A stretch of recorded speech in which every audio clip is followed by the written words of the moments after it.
I hate the Halloween sound. It sounds so weird. Yeah, the Halloween Discord sound effects were really silly. Also, welcome. Hello. I just woke up from a nap. Nice. Same. You feeling any better, Shrine? Uh, well, I was asleep for most of the day. If that answers that question. Oof. You gonna be okay? Hopefully I've got tea. I've got cough drops. I've just not felt great because this bronchitis is kicking my ass. Ouch. Well, you just let me know if you need a break in the middle or something, okay? Okay, I will. I considered being like, can we push it earlier? But I was like, I went to sleep. I woke up and I was like, okay, that extra hour helped. Like, because I was like, do I lay back down before the game or not? And it was like, now we're laying back down.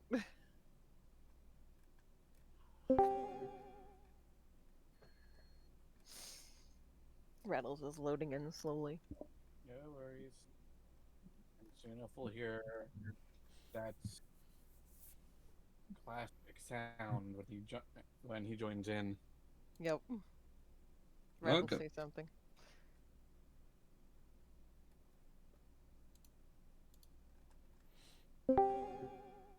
Rattle, say something. There it is. I had to find my mic. I have a question. There it is. You still have background music playing in the game, yeah? Yeah, I hear it. Max, are you using music from Odin Sphere? Yep. Ah. I'm I was glad you sitting here. could tell. I was sitting here. I was like, wait a minute. Wait a God, minute. that is one of Sharon's favorite fucking games. I never hear the end of it. I mean, it should be. It's a good game. Good fucking game. And it is a good fucking game. It's gorgeous. It's a piece of fucking art. Like, I don't say that about games all the time, but that's one that is a piece of fucking art. Like, they did a really good goddamn job on the visuals. It was such a masterpiece. It broke the console it was made for. Exactly. The original or the remake? The original. Okay. Yeah, You no, see, I've got Bobby, the remake. Ladybird's not gonna wash herself. Finally. His dog can't do. Hey, Con, is Bobby doing homework with Connie? What you think? He over here begging for answers? Oh, but seriously, Hank, I see him on street corner downtown. Dang it. You may not have perspective on this, being hillbilly redneck, but it brings shame. Being on hillbilly your family. redneck, but fucking love Con.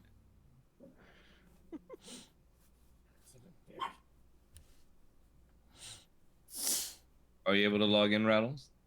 It's working. I had to turn off acceleration in my fucking browser. Ah, okay. Because otherwise, Foundry just constantly yells at me, "Hey!"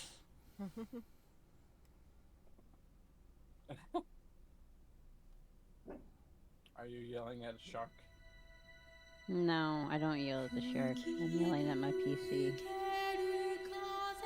I don't know where the shark is. Oh. The shark is under the bed.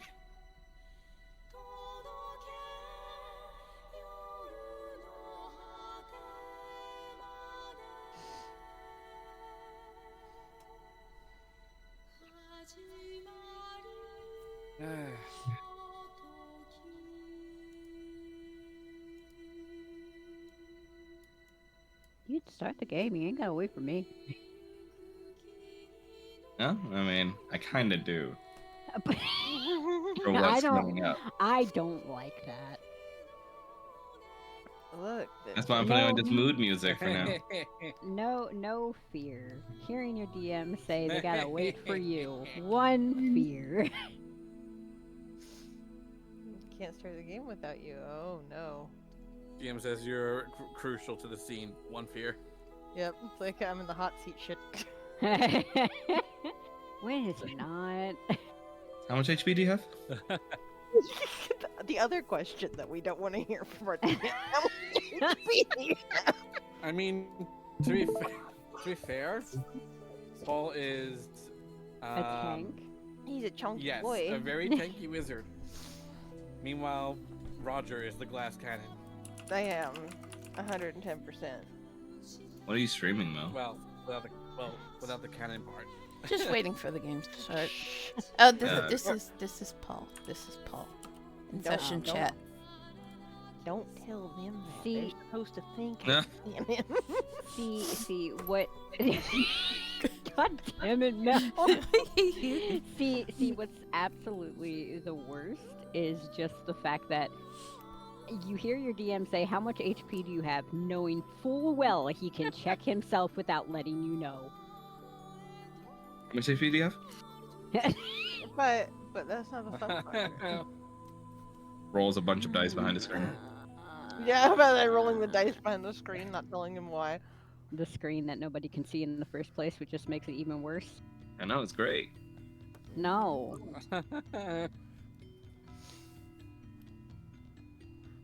I am officially in. Alright. Alright, then to recap then a little bit. After Roger finally woke up, he found himself quite literally on some pages of what seems like a book that acted like a hybrid between 2D and 3D space, as he was able to traverse down onto certain areas of the page as if it was a real construct.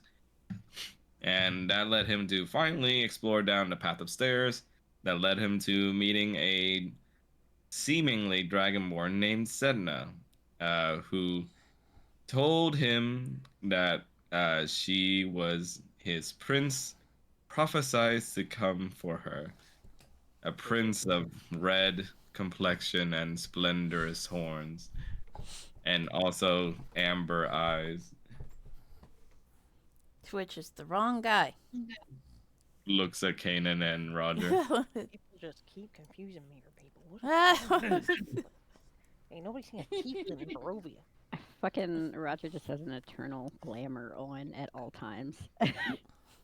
And Roger found out, quite unfortunately, that she pretty much owns this space, and as much as he tries to resist playing the role of being her prince, his breathing and his life quite literally depends on it. Mood. Experiencing it, real life. Yeah. Meanwhile, the rest of our adventurers trying to find him found themselves traversing through a maze, which they thankfully successfully went through and got some new gear in the meantime. And they also faced off against the mercenary, who was once again trying to sniff out where Roger is. They managed to win the battle, and they crossed through a portal underneath a waterfall towards the unknown, to which the mercenary, while running away from Falmouth, followed soon after. And now you guys find yourself here. I like What do you say? I like how you kind of glossed over the conflict between Kanan and Paul. Well, you know, I can't talk about everything that happened, but yeah, there was some spicy, zesty conflict with a capital C with Paul and the rest of the party, because he really wanted to tame the displacer beast that the stranger had, and successfully did so, but perhaps at the cost of his comrade's trust. He tried to Paul was kill pissed. himself. Yep. Yeah, quite literally using his own blood and life, which is Yeah. also by extension his soul pact partner Kanan's life as well So yeah. to do it. Yep. And now they find themselves here, also unknowingly having joined Roger in this trapped fairy tale space, and in a nightmarish turn of events, it turns out only seemingly Paul and Roger seem to see through this. And Kanan and Falmouth, for some reason, are still trapped within the clutches of their narrative role in this space, which is as Knight Captain Falmouth and King Kanan. King of all. And yes, we continue now with King Kanan having ordered the evil vizier Paul to join him in the archives, while Prince Rogelio attempts to talk to Knight Captain Falmouth somewhere else. And we're gonna go over to King Kanan and his vizier first. Okay. Yippee! Yay. Bitch even changed my name. I think fuck is kind of a not a very Fuck? popular name. Fuck is a perfectly respectable name, thank you very much. It's so respectable. It's used in all 8 parts of speech. Exactly.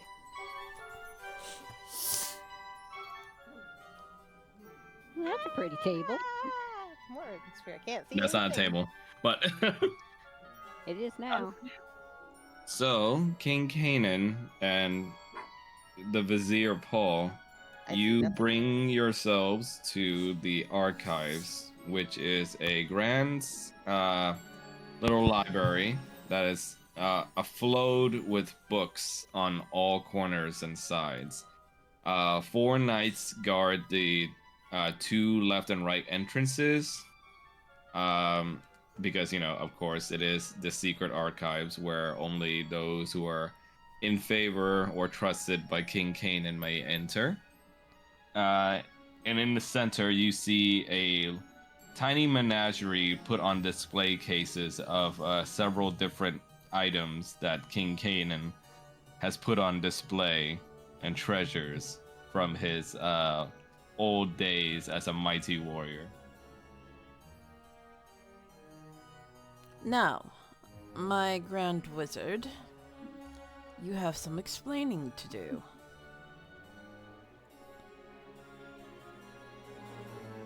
Are you going to be more specific?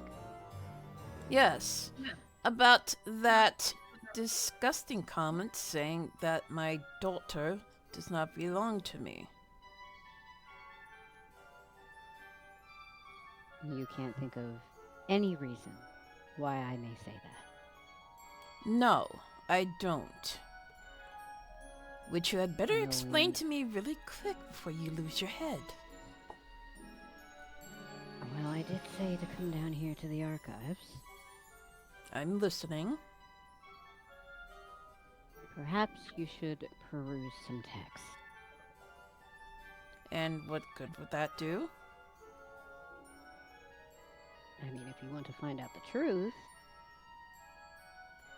Does he have to roll persuasion? I'm gonna say in this state, if you are uncertain of him, then yes. Yes, he is very uncertain of him. Then Paul, you're gonna have to roll for persuasion. You're best at that. Oh, 100%. Yeah. It's so good. It's so good it wrapped itself right back around to 0. It's better than a negative score, at least. Which I Don't- have don't- on my primary scores. Hey, that's not bad. Oh. Yeah, that's not bad.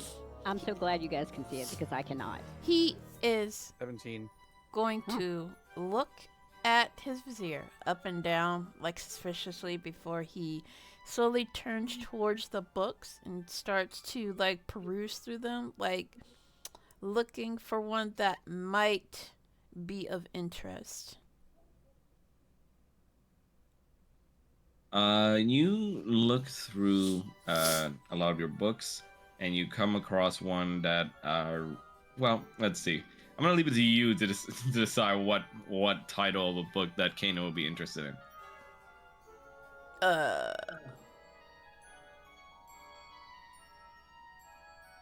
Ancestry.com.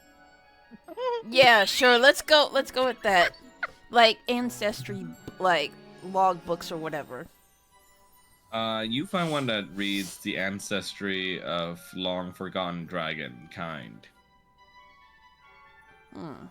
He's gonna Foreshadowing. take that book, and he's slowly gonna open it and look through it. Okay, now, Paul, what are you hoping that he finds in there? Some sort of illicit marriage or something. I'm gonna need you to. Huh? How do I do this? He is making the shit up as he goes. Kanan, you read through the book, and you find that it's strangely a bunch of gibberish written in there. What in the name of? What kind of language is this? Beg pardon? I can't understand the words on this book. And he tries to sift through more pages to try to find words that he can understand. You can't read. I can read, man. I just can't read this book. Your own family's book? Oh wait, shit! I was supposed to put the on camera. You guys probably think this is like Fulmouth and Roger probably think this is theater of the mind. I happening. said earlier that we Yeah. couldn't see anything, but I was waiting until things like hit a lull before I mention it again. Damn it! There we go. Did you put down a camera? Because everything's still Yeah. black. Did you guys see it? Everything's still black. No, everything's still black. I Oh don't. Jesus!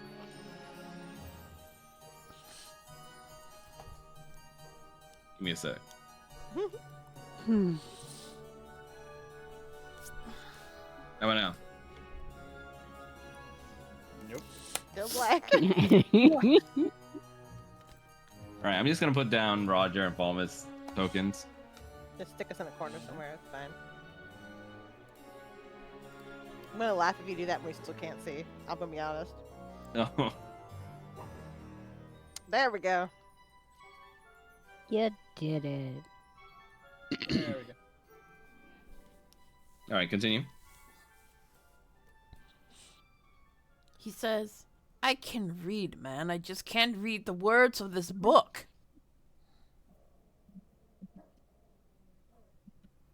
I don't understand why. And he's gonna kind of go over and look at the book pages. He's gonna hand him the book himself. Paul, you try to read through the book and you see that it's nothing but gibberish words as well. Like not even any languages, just gibberish put in random order. Well, that's interesting. What? It's not even a language. He is going to be annoyed as he looks for another book that might explain his family's heritage. You look for another book, another volume, and no matter which books you sift through, they're all in gibberish. What in the name of? They're all written in this gibberish language. What is going on? Who is it in charge of the archives again? The- Are you asking me, the DM, or asking King Kanan? No, I'm asking Kanan. The bookkeeper. King Kanan, who's in charge of, is the Vizier. Oh, okay. Sorry. He solely looks to you. You are in charge of the archives. Do you not remember? Oh no, I remember. Which is why it is all the more odd that none of these books can be read. I can't imagine who could have possibly done that. Indeed. And he kind You- of looks at them suspiciously. You guys say that, and Paul, right behind you, this knight kind of looks at you in a rather off-putting way, as do all the knights start looking at you, and that knight says, "Is aught amiss, Grand Vizier? Is it what? Is aught amiss, Grand Vizier?" He's saying, is anything wrong? I know that. It cut out. Damn. Jeez. Can't you read? Can't you hear?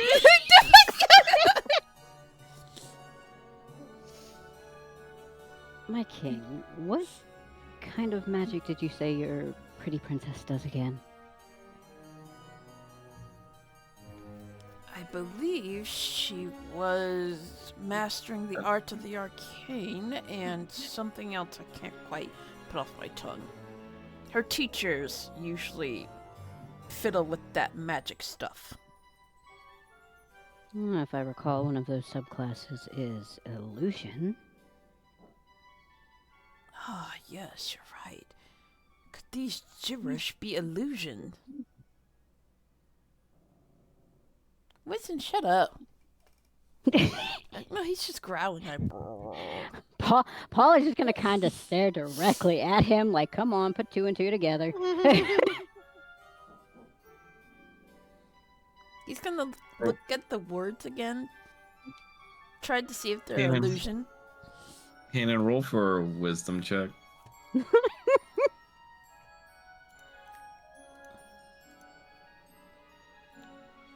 Wisdom check. Yeet! Boom. You're starting to remember certain things. Like what? You remember this Grand Vizier. You remember what he used to dress like. You remember his face, and you remember the arguments you had with him, and especially the most fresh recent one in mind. The most prominent emotion you remember is frustration, a little bit of hatred. You remember, you little bitch. He's going to slowly glare at Paul, and he's gonna say, "Well, my good sir, you are my Grand Vizier. I expect you to fix this problem and explain it to me clearly so that we may come up with a solution."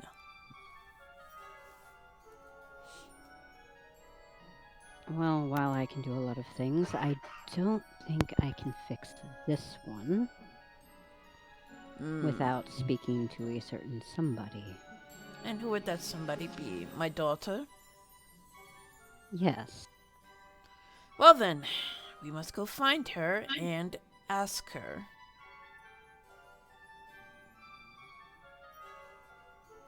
Indeed. And he's going to turn around and walk back the way he came, expecting Paul to follow him.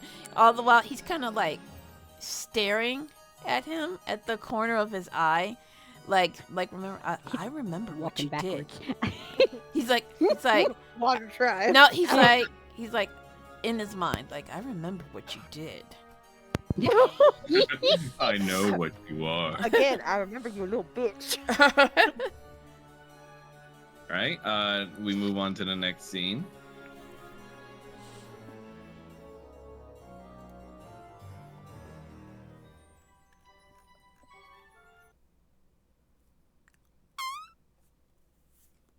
You know what I'm saying? Me. Oh, that scared the shit out of me. Me too. Prince Rogelio, you are escorted by Knight Captain Falmouth down to his own quarters, which is sequestered inside of the Knight's quarters and also their bunker.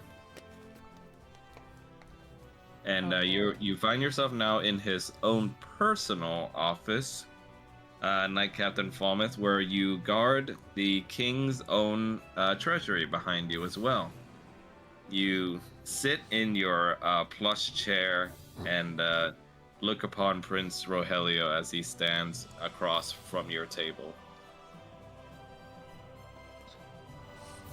Owen just weaves his fingers together and just like leans against his hands and looks at Rogelio and is like, "So, you said you have something to tell me.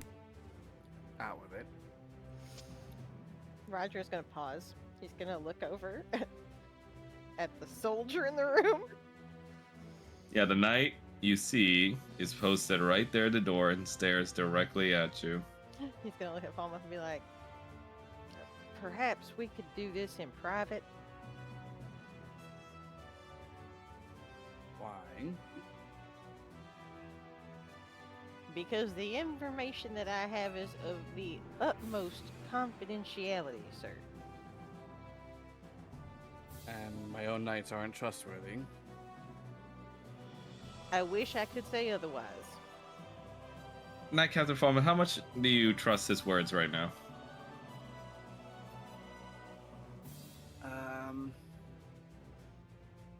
He's still a bit He's still rather skeptical of that one in particular. Prince Rogelio, roll for persuasion. Alrighty, here we go.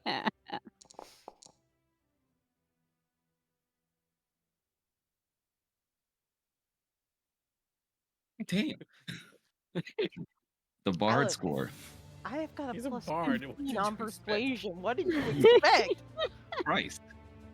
Plus What 15 did on you persuasion and expect? performance. Knight Yeah. Captain Falmouth, though strange as it may be, his constitution and rather frail form would lead you to believe that even if he were lying, you could most likely take him with one arm. Why And other than that, his disposition doesn't seem as snake-like as the vizier. So you are inclined more to believe him than usual. Falmouth just looks at the other knight and just silently like waves his hand to wave him out. Are you certain, my captain? I'm certain, even if anything did come to blows, does he really look like he posed that much of a threat? The knight's going to nod his head, but he's also gonna look at Roger rather menacingly before opening the door and heading out. Roger is immediately like right up, like hands on the table. Okay, now I gotta think about how I can say this.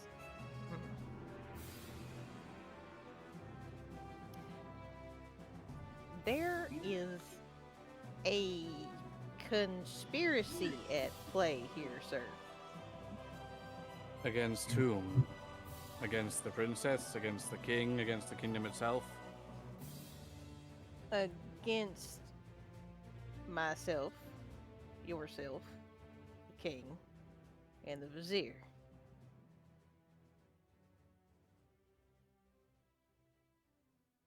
And the princess is the one who is of concern. Are you not looking to be her husband? If that's the case, why are you speaking ill of her? One must act the way that they should in front of the person who is the biggest threat. He's gonna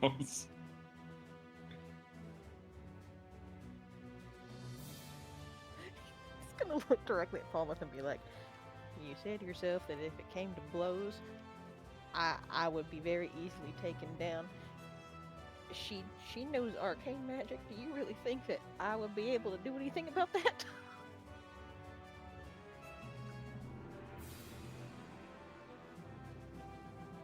Fair point. But she's also learning.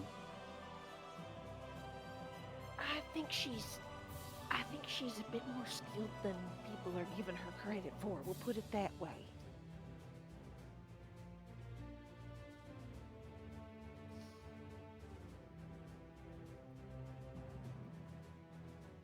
Almost going to roll insight. You have Paul over here looking like, come on, get it, man. You have Roger over here like, Roger's just like, please, for the love of God, Falmouth.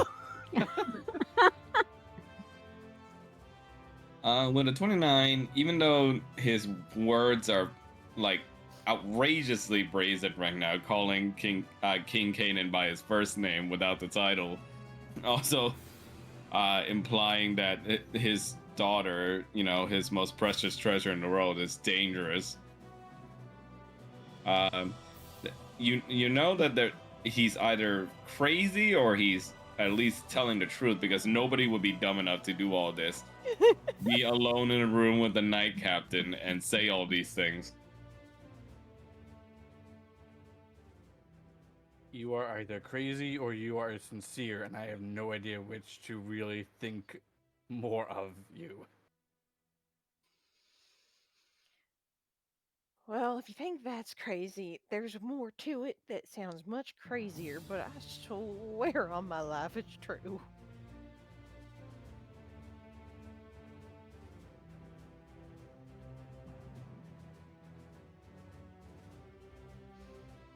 And the first of those things being that you and I know each other, sir.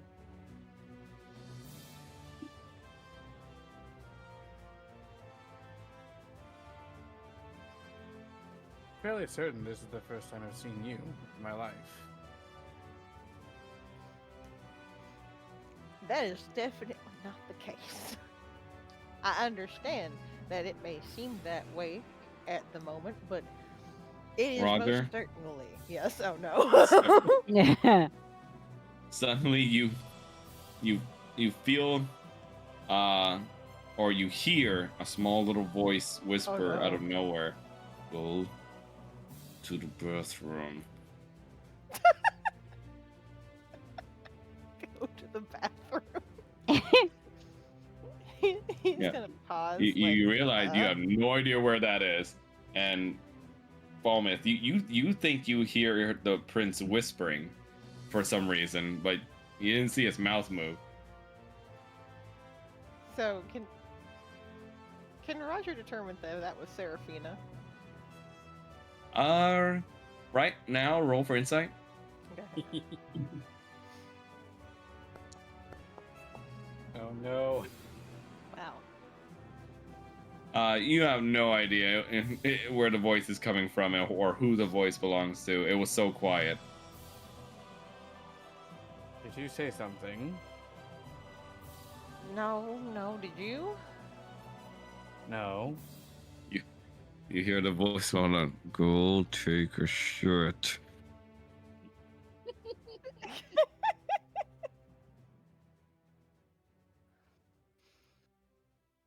Roger's he's gonna stand there for a minute. He's going to pinch the bridge of his nose and he's just gonna be like, alright. I would like to continue this conversation with you. But where is the bathroom, sir? You can escort me. I am fine with that. I do not care. You can come inside if you so please. I do not care. God, no. Yeah, this prince is seeming stranger and strange to you by the second. You're starting to have a little bit of second thoughts about having brought this person into your chamber, but you feel as if you should at least do him the courtesy of telling him where the bathroom is. Door up north.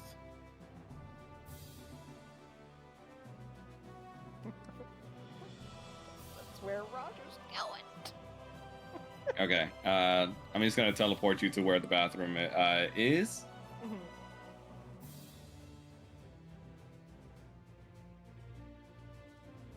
And I'm gonna move the camera there too. Well, the camera doesn't see shit right now, right? So, Mhm. Well, Wait. well, can Kanan and Falmouth, or sorry, can Kanan and Paul see you right now, or is it the same situation? I can We see. Okay, so the they camera can't, works they here. can't see where. Yeah, they can't see where I am though. Yeah, from what I the see on fuck? stream Okay, because the camera's still in the room. how about now? It's really, Oh, there you go. it's really funny too Yes. because I don't know if we're supposed to be able to see the whole map. Okay, there it is. Now I can see Roger. I was just seeing the lines of the walls at first. Yeah, Roger, you find yourself in a small little bathroom. Not exactly the fanciest you've seen. It's literally just a hole. Well, with a wash bucket on the side and a small little candle to light up the space. You close the door and have a sit down, and you remember that you crack the door open a little bit, and you see there's a knight watching outside. He keeps that door shut. And he's gonna sit there for a second to just see if anything says anything to him. Like, She, uh, the female voice is a little louder now. She goes like, "Are you in the bathroom yet?" Yeah. Good. And then you can feel a small little char singe against your thigh, What? and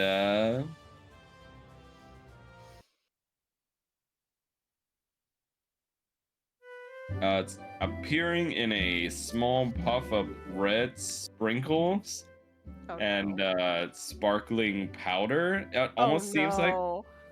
comes out of your pocket a little um, crimson-haired fairy of a dark-skinned woman that you know as Seraphina. Roger's going to She sit is there. now pixie-sized. Roger's just gonna sit there and stare at her for a second. You too, huh? And it's like, what do you mean you two? You're the reason we're in this mess. And you're realizing she's projecting her voice rather loudly. Yeah, he's gonna be like, "Put me down." She lands down back on the ground after falling down a little bit, not being quite used to her pixie wings. Like, God damn it, what is this? You're stuck in the same bullshit that I'm stuck in. This weird fairy tale horse shit. I was asleep in that tiny little brain of yours, trying to wait until something actually exciting happens. Next thing I know, I wake up in this. He's gonna do little jazz hands. Surprise! Something exciting happened. She shoots a little puff of fire at your leg. He just kind of like just sort of waves it like, no, stop that. It's a, what did you do? I did not do anything. I went through a portal. Well, correction. I went into a cave system. I got lost. I got knocked out. I woke up in a storybook. I went through a door in the storybook. And now I am stuck in some psychotic princess's little daydream where I'm apparently Prince Charming and everybody else is playing different roles. And if we Irvina see, just smirks. Yeah. And how much did she pay you for that service? you don't seem to understand me, Seraphina. This is magic. I can't do shit. If you do some, she nearly suffocated my ass to death. Suffocate you. Yeah, Why not just fight back? it's magic, Seraphina. She rolls her eyes. Oh, for fuck's. Okay. Okay. She walks in a tiny little circle with her tiny fairy feet. Okay. Well, I can at least say one thing. You're right. I sense nothing but strange, powerful magic permeating in this place. And It's don't like a sub it like fog. I can't think straight through it. And when I do, I just remember some weird, shitty memories about being your little fairy companion. Ah, I'm so sorry. Yeah, as if the bad memories your face already gives me weren't bad enough. I'm so sorry. I can't do shit about my face.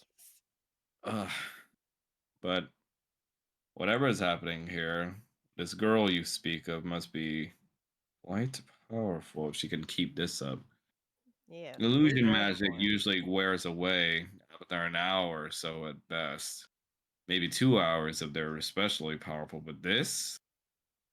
She knocks on the wooden panel with her feet. This is something else. This is almost a reality. Yeah, blue dragonborn named Sedna. Well, no idea who that is, but if you found her somehow, that's probably a bad idea to begin with. Why are you even here? I just told you.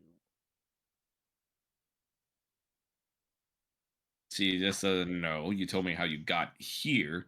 I'm saying, why her?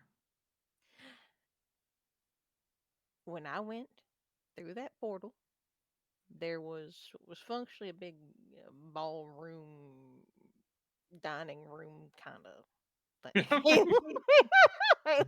fact that it came out of the camera. I see that, Mel. and I'm sorry, just hey, listen. But it was this big ballroom, dining room kind of thing. She was playing music. Everybody else in the No, room was. I But don't need to know the scenery, you idiot. I'm saying, why do you even need to deal with this woman if she has this much magic, which clearly outclasses you? Why are you even here? he is going to lean in, and he is going to flick her in the forehead. You little. And And he's she flies towards your face and starts scratching at it. he's gonna try to grab at her. Then you start hearing knocks on the door. Oh shit. Is everything all right in there? Yeah, everything's fine. Everything's fine. Good. Hurry up in there. It's quite strange to be taking this long and screaming while you're at it. Look, sometimes it's like that, all right? Seraphina just squints her eyes at you while she's latched on your face and just flies off and just lands back on the ground. Fine. Temporary truce. Exactly. And he's gonna look around and be like, "Look, I'm here right now, this place, because this little storybook thing is going on. I'm the prince. She's the princess. Kanan's her daddy. He's king. Roger's like vizier, wizard, whatever, and Thomas the guard captain. And I can't get them to understand what's going on." Well, apparently I'm a fairy now thanks to that bitch. But Yeah, I can't. She tries to exert her hands out to perform big magic, but all comes out as tiny little poops of flame. Oh gods, I can't even summon a meteor down into this mess. yeah. You see the problem. Okay, so what's the I, plan? Well, what I was trying to do when you decided to summon me to the bathroom, ma'am, was trying to get through to Falmouth. Trying to Yeah, get I him just to. saved your life. Why do you say that? Didn't you sense, or at least even recognize, how much he didn't remember from trying to talk to you? Y- Listen, Yeah. she taps her foot again. Reality warping magic like this is sensitive. If that girl's the only thing holding it together, then that means whatever she doesn't like is not going to fly in this space. And it's powerful enough to warp even the memories of living people and create some non living people too, as far as I can see, like those knights. Then we've got a real issue here. You have to be extremely careful about how you're going to deal with this with your friend because anything else that's out of line with whatever weird kink or fantasies happening here, these constructs she controls will lash out. That might even include your friends if they're still deep within her spell.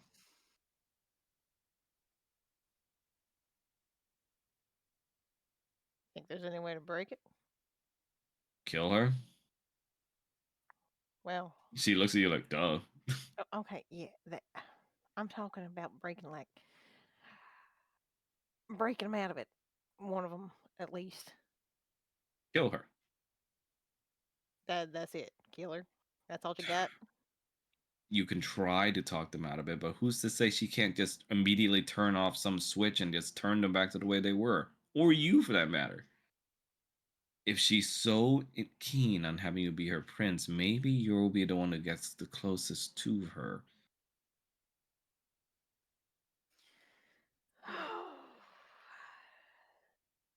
So you're telling me you think I should kill her? So, are you going to depend on any of your other brainwashed friends to do it? Well, Or no, but can I'm you gonna actually have get to. your hands dirty for once? Oh, fuck off. No, I'm gonna have to survive my brainwashed friends. I have a duel. He squints at you. You can't do it, can you? I have a duel with Paul. No. The- Killing in general. Thought I Oh, could I see can it in your kill. expression. Oh my gods. I can kill.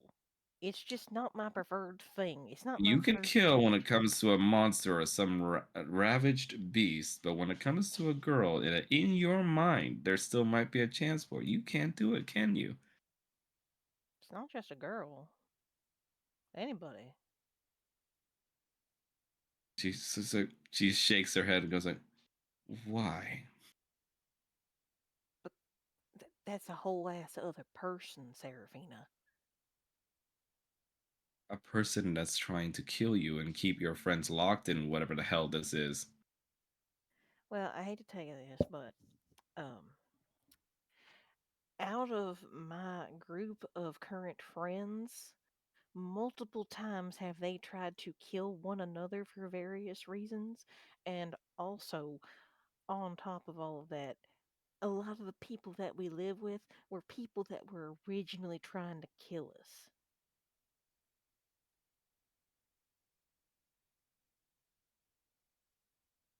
Killing She people don't have to be the first answer to everything. rubs her face.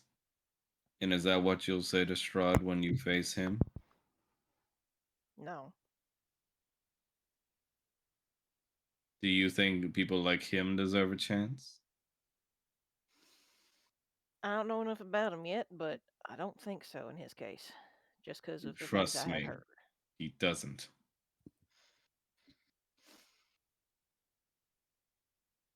All I'm saying is, if you get the opportunity, that's the quickest way to get us out of this mess. And our little agreement said that you at least had to have my life somewhere in that head as a priority since you care about your friends so much. Yeah. You think I ain't thinking about you too? Ugh. She seems to can't even look at you straight in the eye for some reason. He's gonna look at her. He's gonna lean down so he's like on eye level with her. I worry about you too, Serafina, whether you like it or Don't not. don't Yep. Mm-hmm. say those words. Just Mm-hmm. don't. Yep. Mm. Now No, with I that do. now with that face, I could deal without the trauma. Just Oh, okay. I'm sorry. He's gonna literally cover his face like he's doing peekaboo and be like, "I care about you too, Serafina." just like fine, you foolish idiot. I somewhat have an idea on how to get through to your little knight friend. All right. If you haven't noticed, I got changed into whatever this is. So what do you think happens to his pact partner? Oh, Me I being around is probably the only reason your soul isn't affected or whatever the crap this is. So we need to find wherever it is or whatever it is that his friend got turned into. wow. Well, I guess he wouldn't be with him if he's not. Well, he's in a sword. Well, I mean, he was originally just a sword. So she shrugs. Find one. Oh, thank you. That's enlightening. But yes, Whatever the. Look, what did you say? This is that bitch's idea of a fairy tale, right? yeah, Well, what does a knight captain need in a fairy tale? yeah. I got that much. I just gotta talk to him about it or look around or something. Farmith, with how long he's taking by now, you're like extremely concerned enough to be at the door yourself. Oh no. And I'm gonna move you to the door.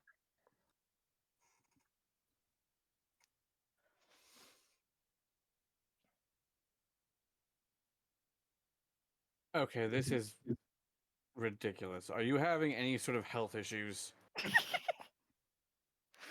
Roger's actually gonna grab Serafina. No. Yeah. And he's gonna open the door. Oh, what does Falmouth see when he opens the door? It's Roger standing there. He's fully dressed and everything, but he's standing there and he has one hand up, like just at his side, like he's sort of holding like a torch or something, and it's Seraphina in his hand, like holding like a Barbie doll, like In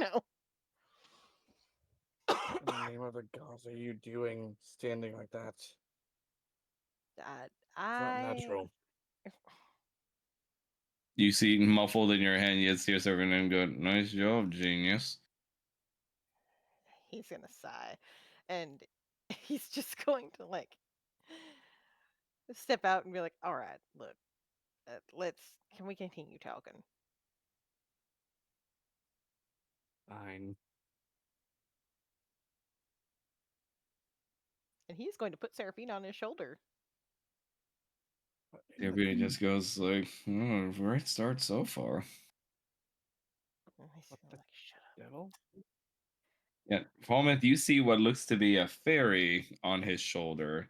A rarity, and considering the land has thought their kind to be extinct by now. Where did you find a fairy? And this is my companion, Yeah, Seraphina. he bought me as a slave, you see. And Roger just kind of glances at her. Yeah, bought me in a little bottle and then told me that if I don't do whatever he wants, he'll crush me. Well, I freed you from a bottle. What are you talking about? She just smirks and just goes like, yep, that's you, Prince. Rodelio. Rogelio. She just Rodelio. Which? she looks at you and goes like, no, no, no, no, rodeo, Rodelio, or whatever it is your name is, sounds way better. How does he not even know his own name? Let's go back to your office and let's talk about this.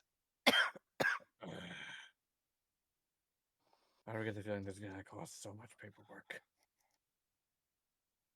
Roger's just sitting there thinking, "Oh, you got no fucking idea, dude." You and Prince Rogelio return to your office space, along with now Seraphina on your shoulder, causing a little bit of a scene for everybody to see as you return to the office with him, this time, with the night station there personally again. he's gonna think like shit.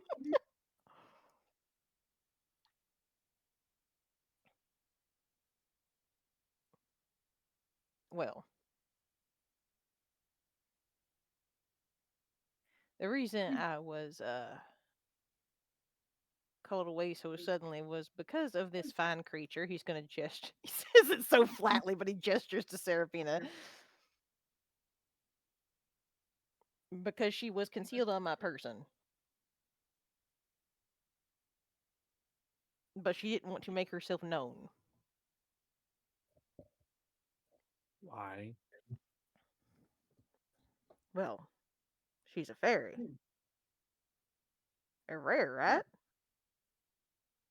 Yes, they are rare.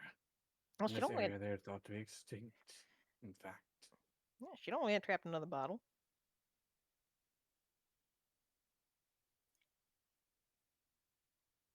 frankly, I'm rather insulted that you seem to think that I would do such a thing. I don't think that you would do such a thing, but I don't know about other people here. And yet you paraded through this area with her on your shoulder. You Well, now you hear know. So I Seraphina whisper mean, in your ear, careful. he's gonna look upon with me like, well, now you know. So I would assume you would be protective of the situation.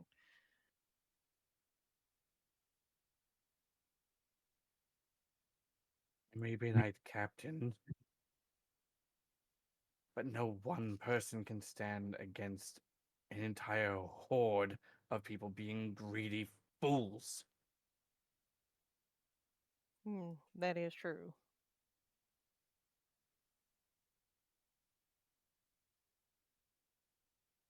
I would have thought you would have had more sense than that. I've not had the best of days, so I won't say that sense is at the top of my priority list. And why? Clearly, seeing as how you challenged the Vizier to a duel.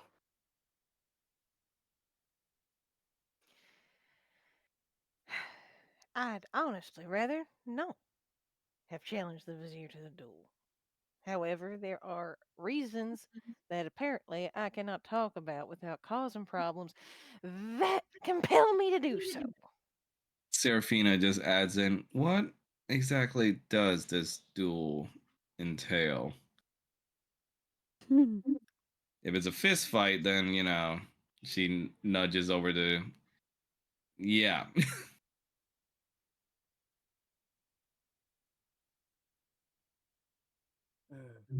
Considering the Vizier is first and foremost a mage, it is undoubtedly going to involve magic. You know, I seem to remember old stories of knights dueling each other through jousting.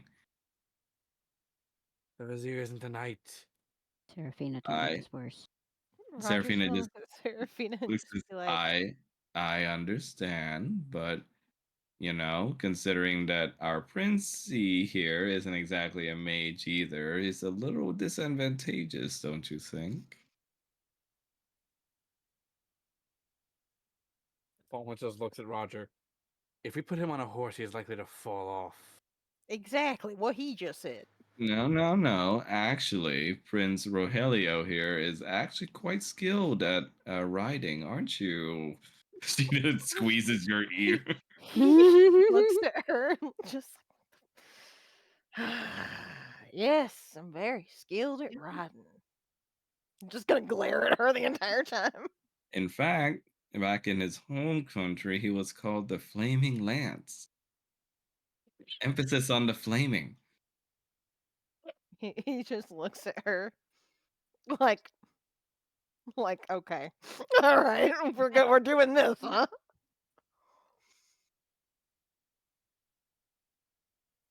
But that's just one little fairy's opinion.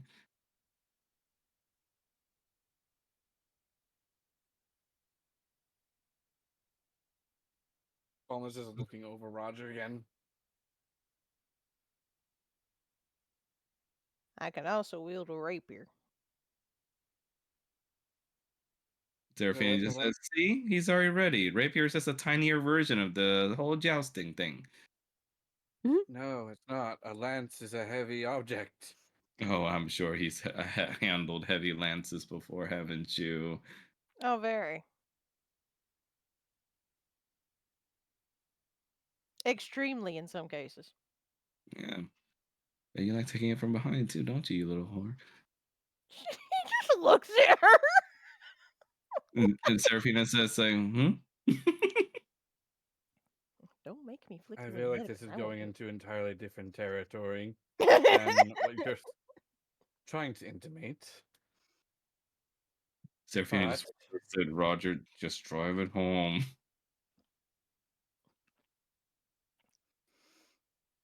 But yes, magic is not the only way that this duel needs to be done. There are other methods.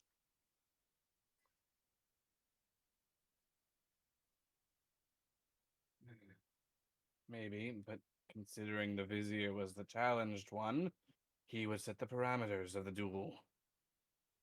Well, lovely, Serena says. Perhaps we can get Princey Pooh here to talk to the Vizier.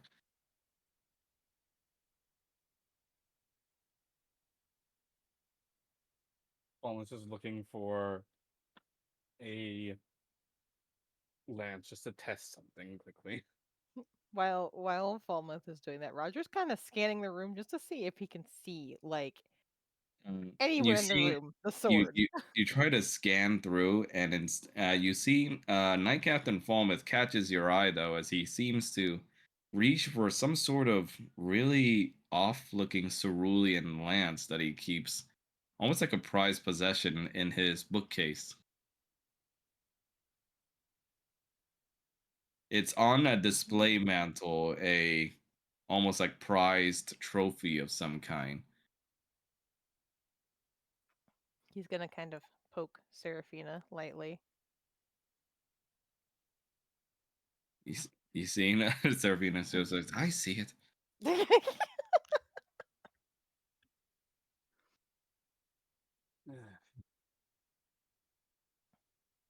Now, a lance is meant to be used on horseback because you cannot really wield it effectively on land. Of course. It is specifically for mounted combat. Of course. Yeah. Knight Captain Formeth, you can look upon this lance as a treasured memory from back then of how you first landed your role as a knight captain, having won a ceremonial jousting duel from long ago with King Kanan, seeing potential in you and having placed trust in you. And that was the very lance you used, but now you keep it only as a keepsake, afar from rust and harm.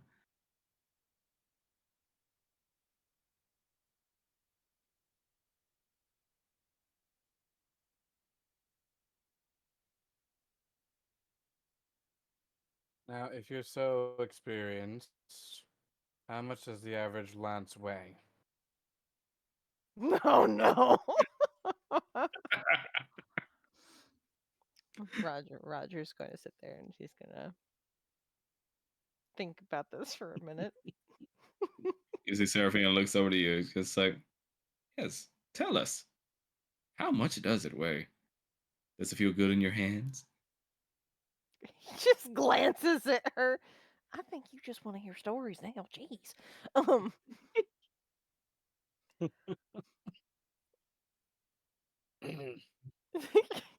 Roger's gonna take a shot in the dark and just be like, "Oh, the ones I've handled about 12 pounds."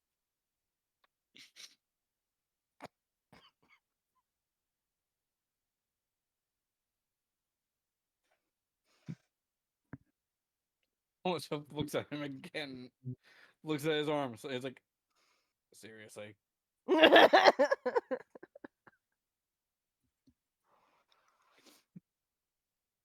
Well, yes. I mean, clearly you use different ones here. Typical lance is 6 pounds. No, like I said, clearly you use different ones here. I just happen to be a bit more capable You see when it Seraphina comes just to whispers, handling maybe you like to. lances. You see Seraphina just chuckles to herself and whispers, maybe you like to wrap them up first.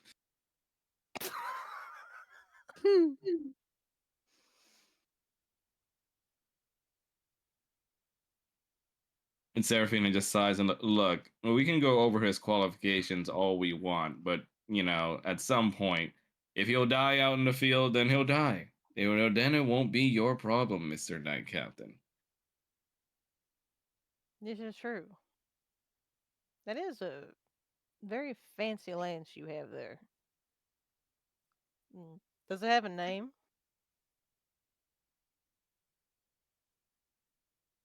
Oathbinder. Hmm. When those words escape your mouth, Falmouth, you hear some kind of noise in your head, and you have a slight headache because of that. Oh. And immediately the thought kind of becomes like a foggy memory, like smudged glass style image in your mind. Almost just like places his hand to his temple. What is this?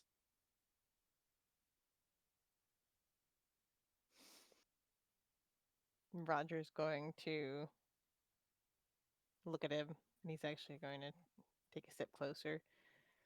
And he's going to be like, "It's Oathbinder."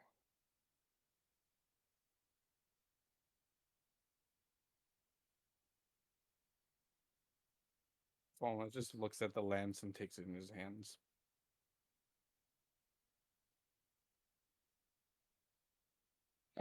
You take the lance in your hands, and immediately a flood of memories returns to you. Almost overwhelmingly so at once, and it causes your knees to kind of buckle at first as you kind of fall against the wall.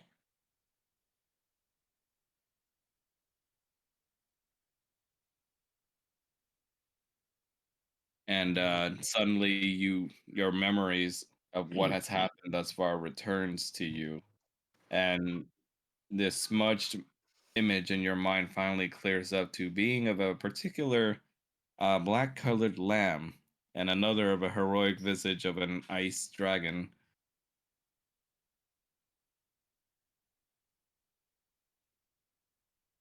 I see.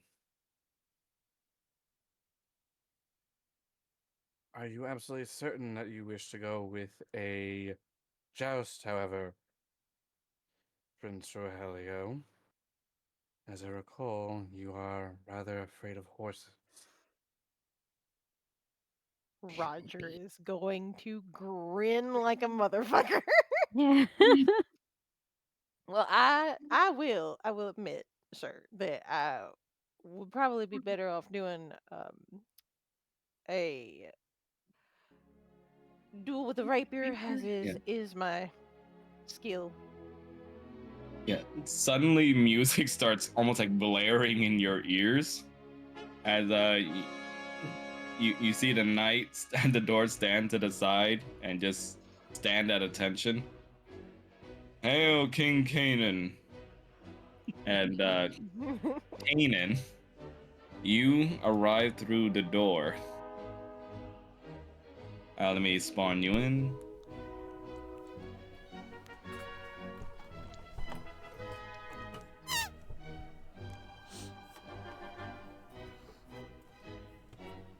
Followed by Vizier Paul himself behind you, on your coattails, as he always is.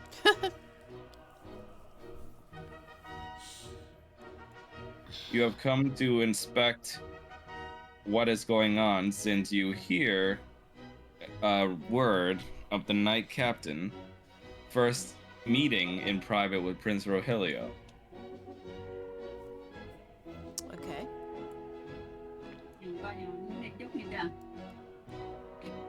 Mom. Yep. At ease, gentlemen. At ease.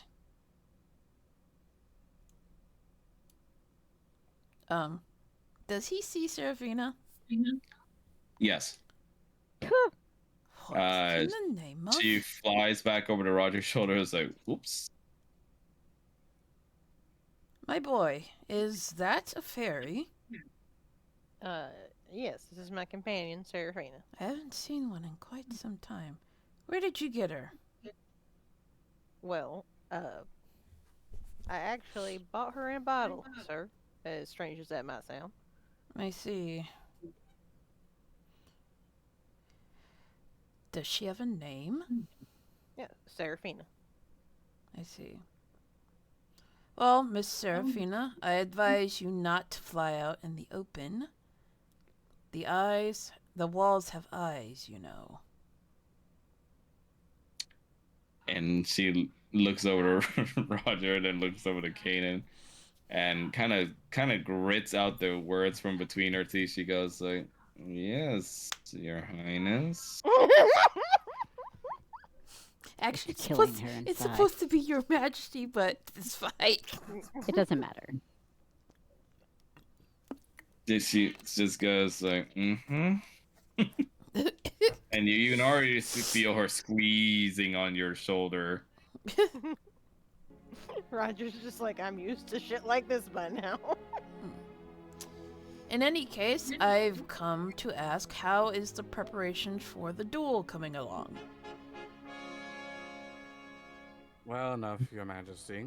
We were going over things that we believe may be more equitable for both parties. After all, it's not exactly a reasonable duel if one has an overwhelming advantage. And what type of duel have you decided to go with? Well, weapon that requires more finesse than strength, and doesn't really. This way, it's more on even grounds. I'm listening. A classic duel using rapiers. Ah, a rapier duel. I haven't seen one in many years. Yes, I think that will do nicely.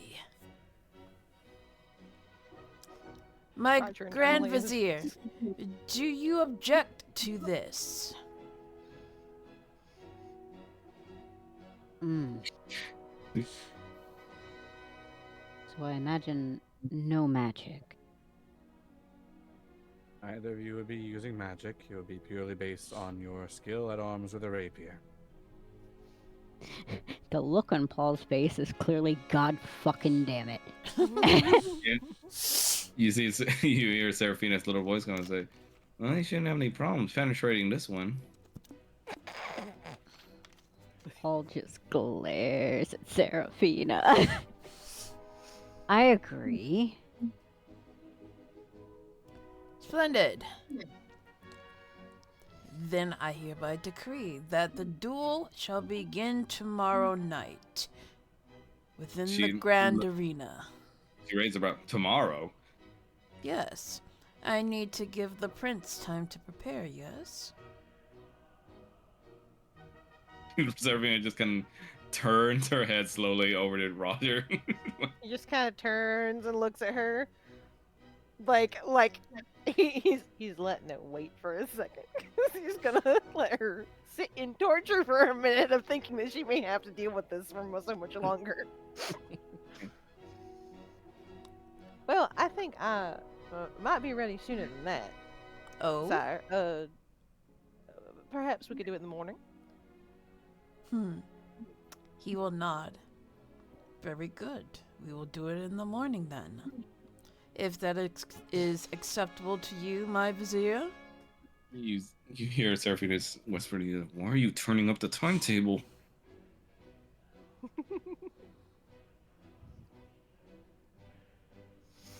That's fine. Very well then. We will have the duel in the morning. I trust there are no other objections? None whatsoever. Good. You then hear the frail voice of your daughter come through, Oh. Kanan. Oh boy. Where is she? Where is she? You hear a voice call out, "Dad?" And when you look at the door, you see Kezia slightly Oh no! How dare you? God damn before it. the static noise happens in your brain again, and when you blink, it's Sedna.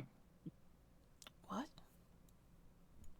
He's gonna rub his head for a moment. One sec while I spawn her in. For some reason, her token is being weird. A token of being where? Well, I mean, given her situation, I think that her being weird in general is just kind of the case. Oh, yes. Excuse Whoa. me. Sorry, that was a belch. Jesus. I mean, it's par for the course of mouth. Wait, wrong one. Wait, what'd you spawn in? Wait, what was that? Don't worry about How dare you? it. Don't worry about it.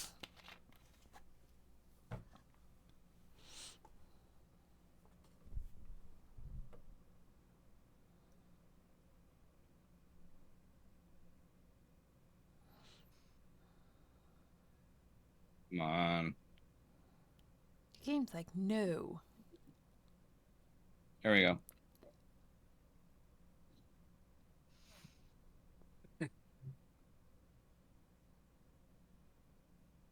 Ah, my jewel of the kingdom.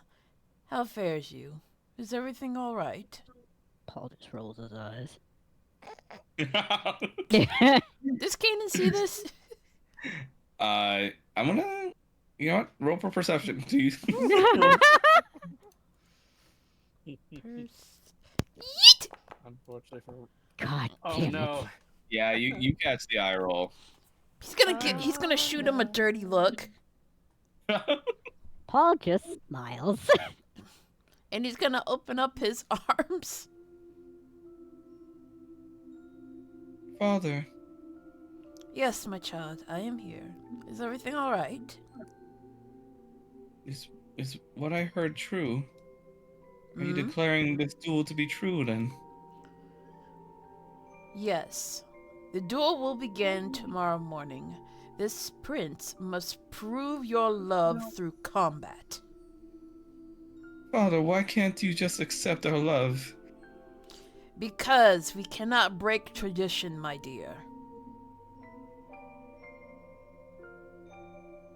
She then sneers in your direction. Just goes like, "You just want me to marry this vizier." Quite the contrary. He's way too old, but But you're so. Oh. Oh, Paul just glares at me.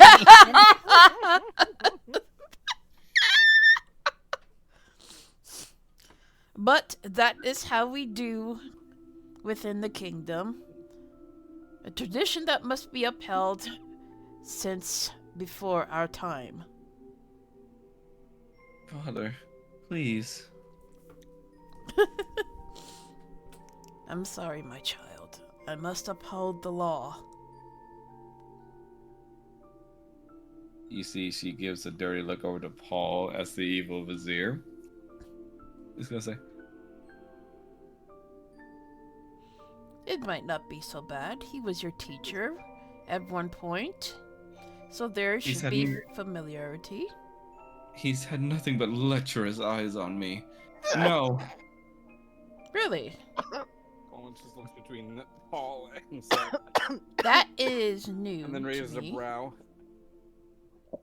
Roger's just trying not to die laughing on the inside. Trust me, my king, I have no interest in her.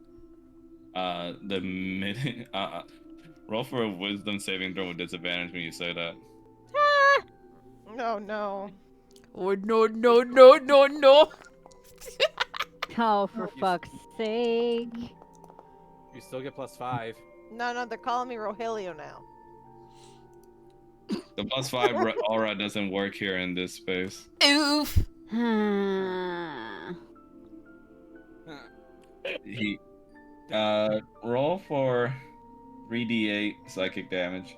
Oh no. Ah, come on. That That means that he gets Yeah. Yep.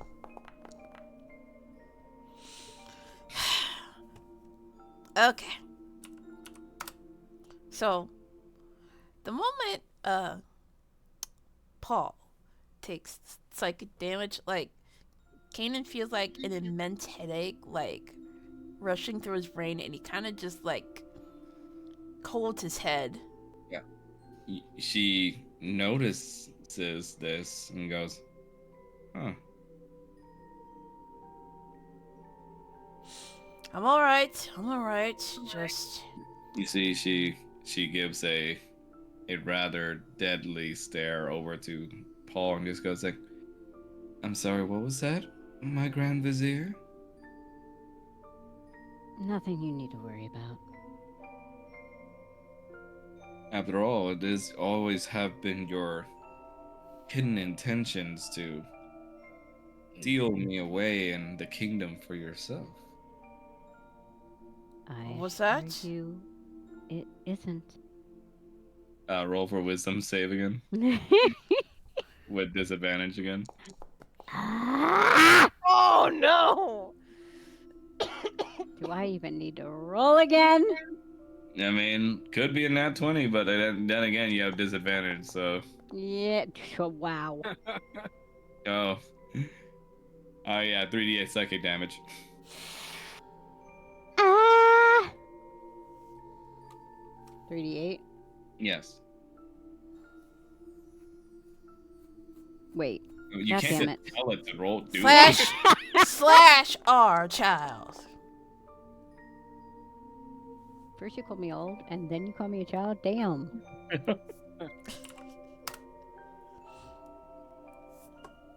Kanan has the headache again, and he kind of holds his head again. Yeah, you guys are bearing witness to this little feedback of pain happening between these two. This room is giving me a headache. I need some fresh air.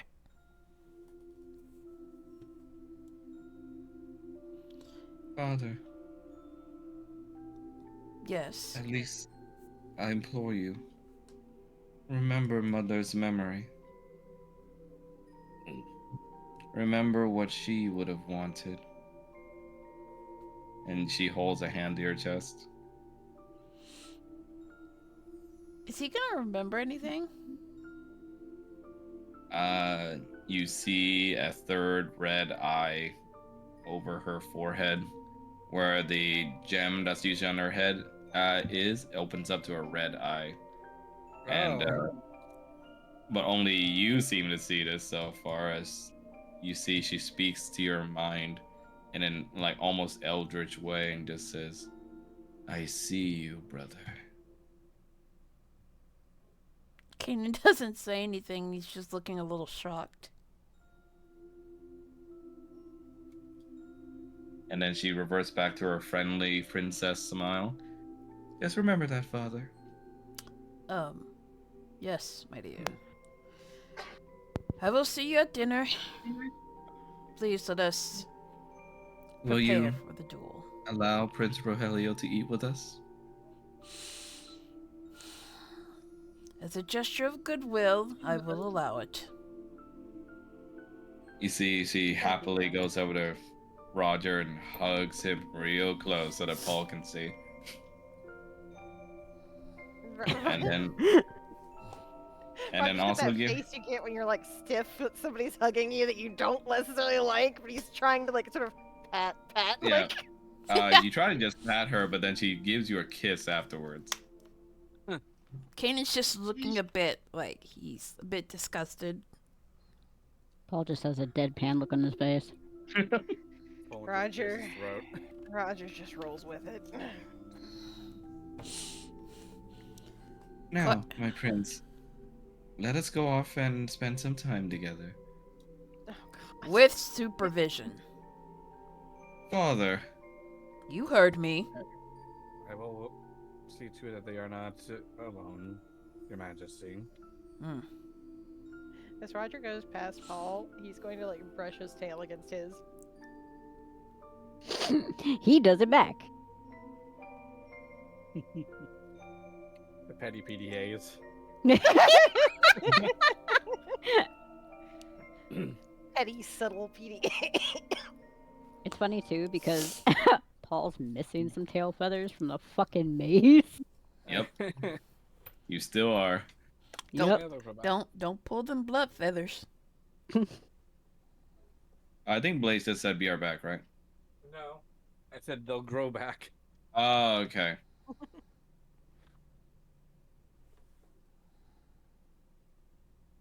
As they do so, all of time stops in place. And you see, Roger, you're the only one conscious right now, and not Oh time. no. And she sits over to the side, sighs, and kind of just unfurls her skirt a little bit so that she sits better on the crates. He goes, ah. What interesting little friends you have, my prince. Can I actually do anything during this? Or is Yeah, he you can stuck? talk to her, yeah. Okay, alright. I'd like to think they're interesting. Are you playing your role well? Well, I certainly am trying to, ma'am. Just kidding. I know you are, because if you weren't, well, then I'll need another prince, won't I?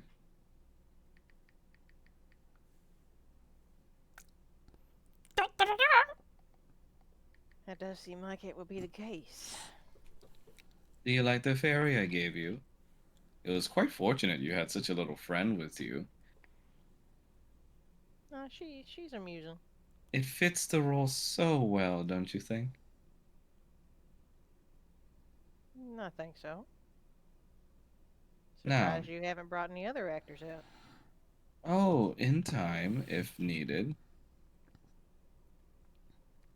I only allow those to be a part of this grand play we have here if we need the roles, and if they can be reined in.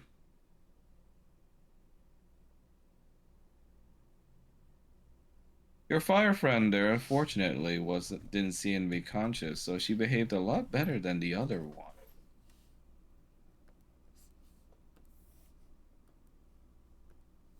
Oh. Shh.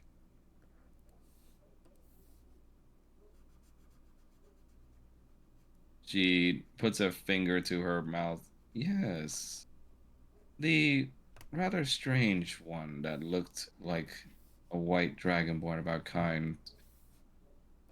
A fakery, to be sure, but he put up quite a fight before I had to make him behave. Roger's going to go over and he's going to lean against the boxes next to her. Well, he can be a bit of a troublemaker. Now tell me, what is it exactly you want out of this play, darling? Isn't it obvious? I mean, is it just you want to play princess and have yourself friends? I want what every fairy tale offers. And like you Happy said, ending. a prince of my own to love and a happy ending. Well, I That's am what fairly mother would have skilled. wanted for me.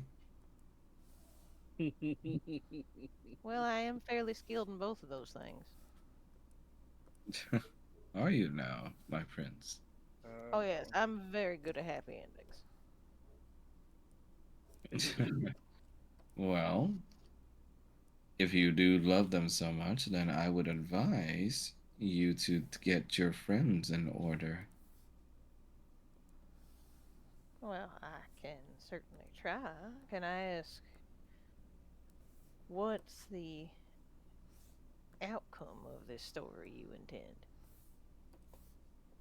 Well, an evil dragon slain, a princess winning her freedom to be with the one she loves, and she holds your hand when she says that.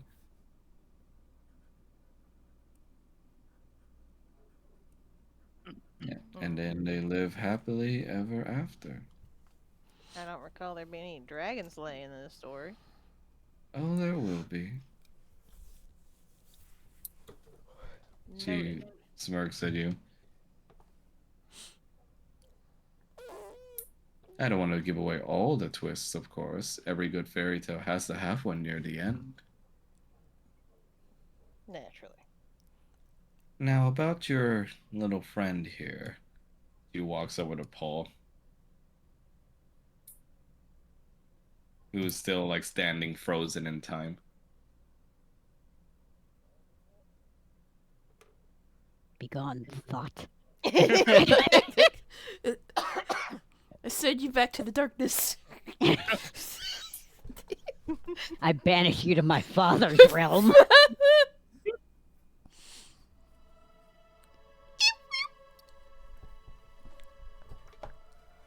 Now, she traces a finger over to Paul's cheek, slightly grazing him with her claw.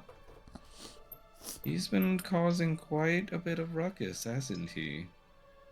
Trying to change the narrative we have for the Vizier.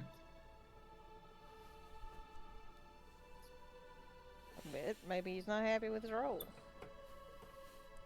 The minute you say that, her tone changes and it's like a glass cracked as she looks to you. Everyone is happy with their roles. Oh boy. After all, everyone is happy here.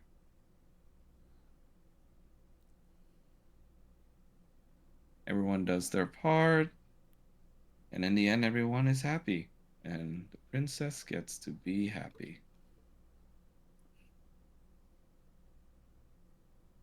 question. Are you asking me or?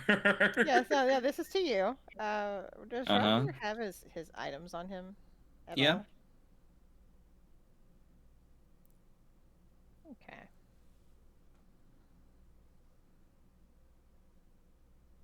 Well, Roger is going to step forward, and he's going to like cup her face with one hand. Oh boy. You're going to what? He's gonna cup her face with one hand, like turn I thought her you said face cut. to I him. was like, whoa. No, cup her face. Okay.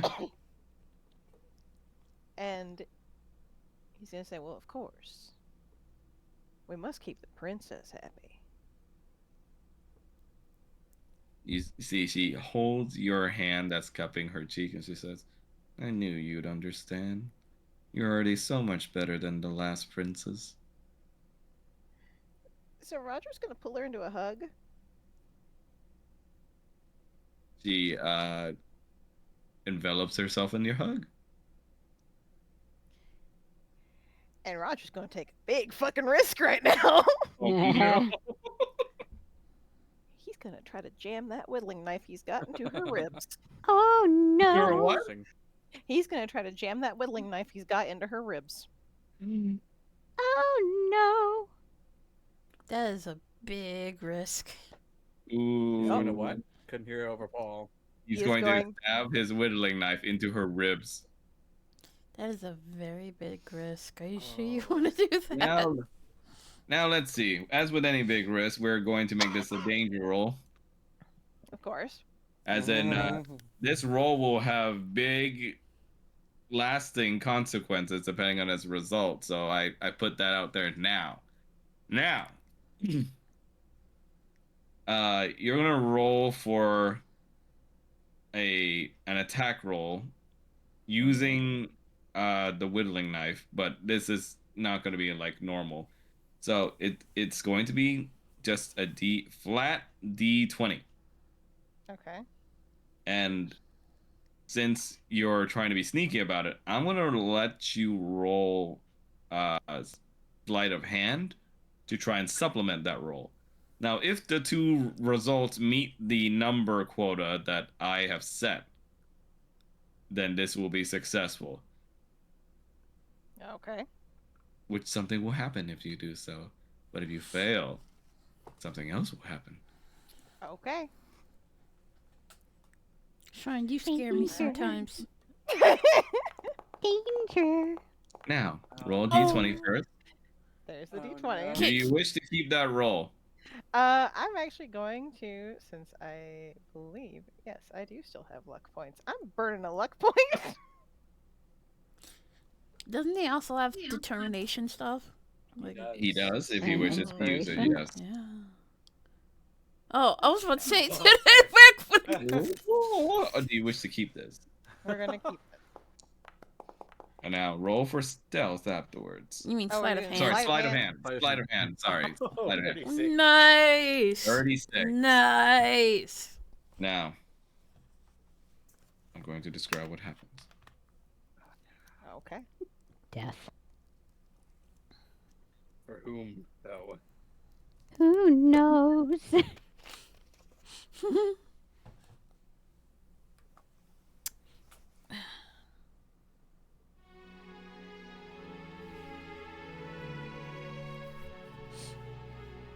You immediately jab her in the ribs with your whittling knife, and in an exasperated way, she reacts to it with a small grunt as she immediately feels the pressure against her ribs and pushes you away. And she pushes you towards the knight, who is actually an unseen servant behind you, who grabs you, and Oh no. he's gonna try and grapple you. Oh no no no no. Okay. Can can I contest this at all? Yeah, it's gonna be a contested strength check. Okay. Oh god. Oh no. You still have like determination rolls. Yes, this is true. I do. Why is this So not just working? God damn it, Knight. He's like, I ain't gonna do shit. I'm in Alright, a I'm just union. gonna roll a d20 for him and add his strength modifier, like classic style, so. Okay. Then I'll just roll. I guess I'll just roll a d20 in my case, or I just roll strength. So yeah. Ooh. Nice. Hell yeah. Nice. He tries to grapple you, but you're able to break free. And you see Sedna beginning to like reel back and hold her ribs from being stabbed. What do you do in this moment? Oh, let's see.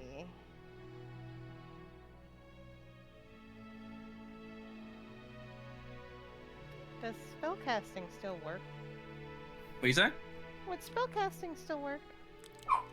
In this moment, I say, as she's panicked and a little put off, I'll say yes. Okay. Roger is gonna make a play here. Oh no. Oh no. He's going to basically go at her, and as he does so, he is going to cast Force Blade in such a way that it is going to be like summoned in her, like impaling her. Oh, Oh We do- my. We do know that we're trying not to kill her. Yes, we do kind of need her. We'll do it in her stomach. It's fine. It'll be fine. Everything's fine. We'll do this. We'll do this to disable. What murderous Roger was not on my docket today. Holy shit. Look, you fucking threatened Paul. That's all it took.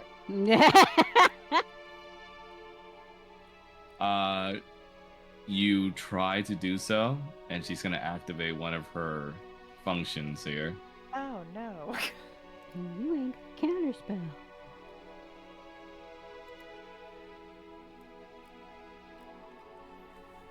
You try to perform the spell to further push her, but she gives you a stunning glance, and you're gonna have to roll wisdom saving throw right now. Ah, shit. Okay.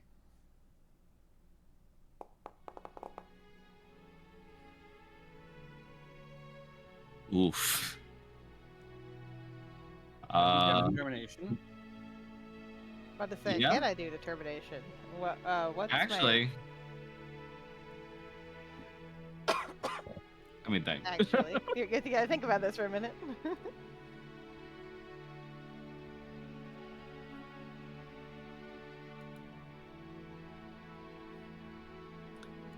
I think with her magic being the way it is, and how far you've pushed her in this desperate state, you're not going to be able to determination roll, Oh shit.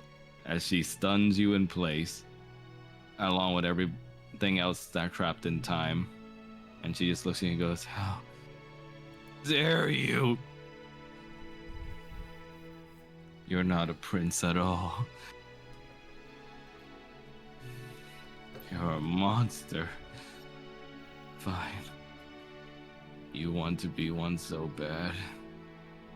Let's shake this up then."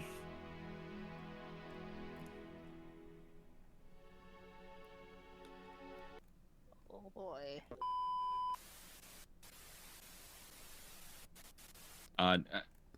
Everything goes white.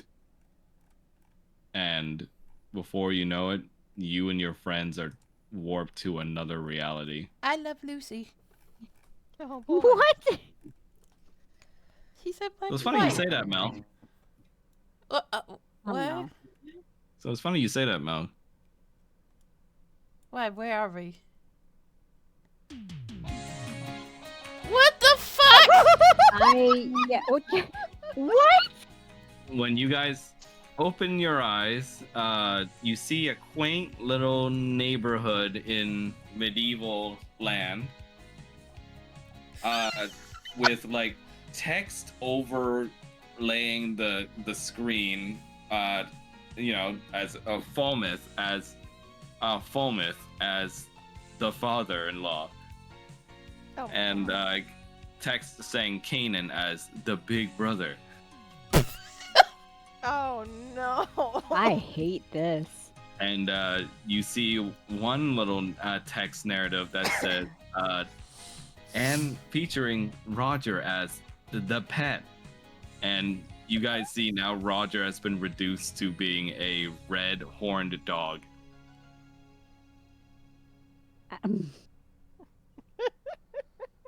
Well, Oh, nope. And What the fuck is this? the scene then transitions over to the pleasant scene. I'm gonna put down a camera because I'm pretty sure Paul can't see anything because he's not in this oh no, I scene. can see it. Oh, you can see it? Okay, good. I can see it, unfortunately. Good. No, you're supposed to. What was that music before? It sounded like My Little Pony. And immediately we come onto a scene, and you guys suddenly hear something in your heads. Oh my god. What the hell? Yeah. What? As Huh? Falmouth and Kanan, you guys find yourselves in this new place. Your head feels like rocks right now. As Roger, in horror, you try to call out, but you can only manage a bark. Oh, I shouldn't have that third ale. Well, And now, Roger, you also find yourself wearing a collar of some kind as well. Oh, lovely. There's some new things to that. I mean, neither of these things is new to him except for the barking part. You see Roger, the sight of Sedna, who is now wearing a more practical outfit, not a dress anymore, but a tunic and also some pants that would befit like a new age young woman trying to make it out on her own. As Oh, for God. some reason you remember this story in your head, and she's got a big poofy haircut now on top of her. okay. And she looks down to you and just kind of ruffles your head a little bit in a petting motion, but she's doing it quite hard, almost like she's gripping onto your head. And like it looks like she's scratching your lower jaw, but she's really like tightening the collar on you. And she just goes like, "Behave, boy." He's just gonna give a small bark. Oof. And they suddenly hear a doorbell ring out for some reason, and you're all wondering what the hell that is. Oh, who could that be? Ooh, I don't like this. I think it's Polly. Also, Jab said, or yeah, Jab, soul detective, right? I'm not. I keep. Yeah. Yeah, Okay. he's the soul detective. Roger. Roger has become a horn dog. Nothing has changed. That's Jabello. Oh, Uh, God. Yeah.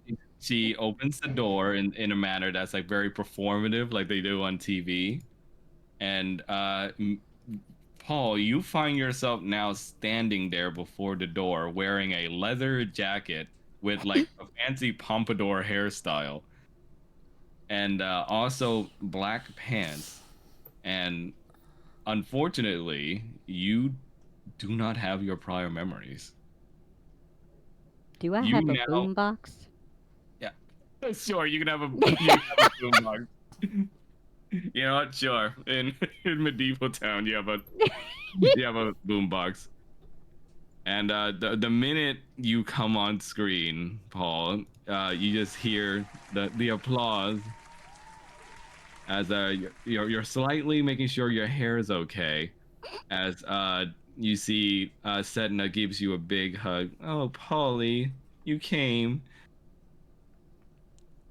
And in this narrative, you feel the compulsion now to act as the bad boy suitor to be that Sedna's brother and father do not approve of. And you're already planning to elope, hopefully with a wedding in the barn on this farmland, because Sedna's family owns this farm house. I like how the father I hate is younger than the brother. Just pointing that out.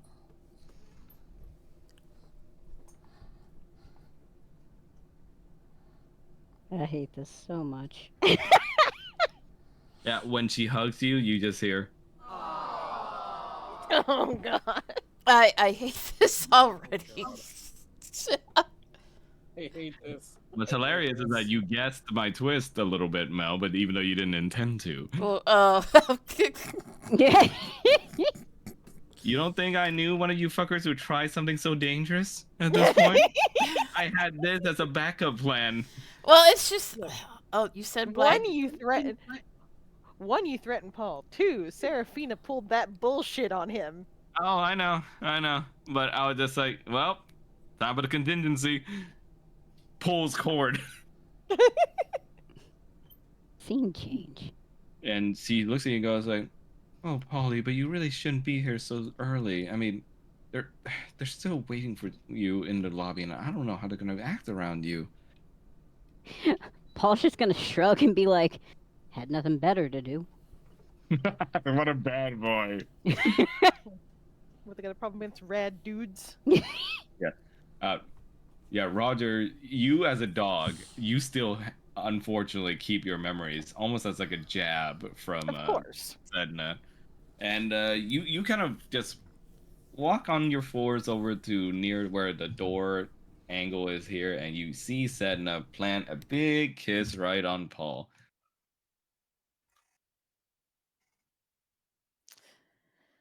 Roger is not pleased. And But the minute that happens, and Paul, you kind of give in to the kiss because you know you don't know better at this moment, and you just hear, I hate this. What am I hearing? "What you say? What am I hearing? Oh, you didn't hear that? Oh, okay, No, let me do it again. I don't. Hang on. Oh, sorry. Yeah, my sound is on. I don't know why I don't hear it. Maybe Shrine can have you listen to it on her side. It's basically the studio going like, ooh. yeah, it's the studio audience. You're like, ooh, yeah. Yeah, after that kiss, Senna just says, for good luck. You might need it, because my dad might kick your ass. Oh, I ain't gonna need any luck for that. And she brings you inside. With another cheesy scene transition. I can't go in. There we go. The door was closed.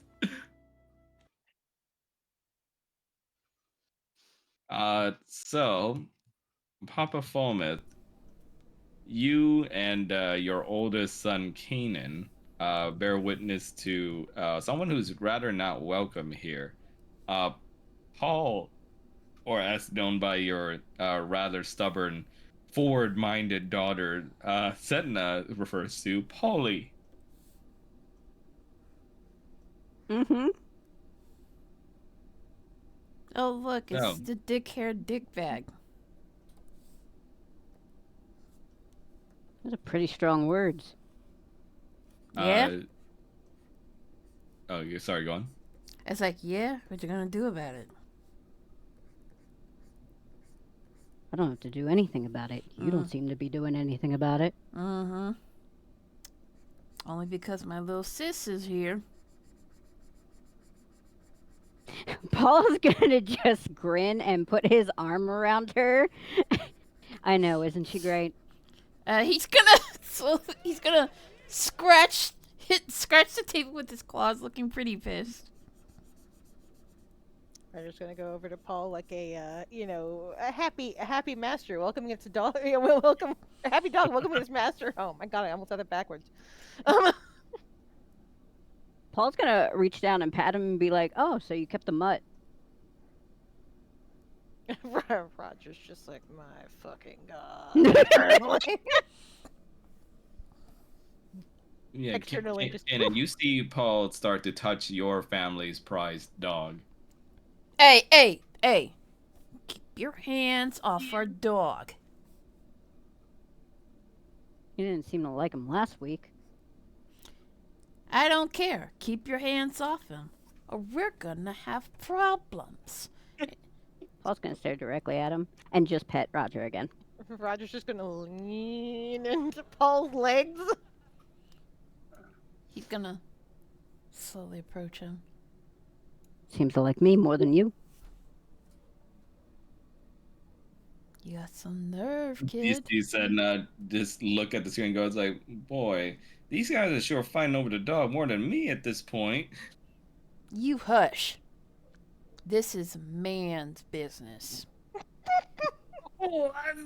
Oh no, not the problematic 90s. Now, smarty pants, you want to step outside? Man, you really want to ruin everybody's day today. You see Senna holds her, you back by your chest. Kanan just goes like, Kanan, no. We talked about this. He's just here to visit. Then run it by me, and he's gonna relent, and he's gonna back off. You see she starts massaging your shoulders a bit. It's like, come on. Now, what if I promise to handle the stable work for you today? Yeah, fine. I want to drink ale anyway. You just sit to Paul's just gonna give a knowing smirk.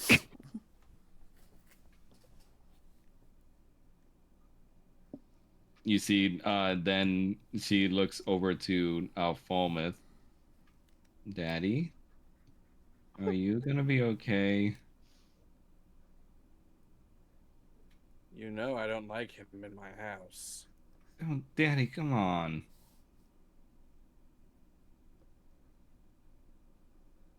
I mean, look, he's brought me flowers this time, and your jukebox immediately turns into flowers.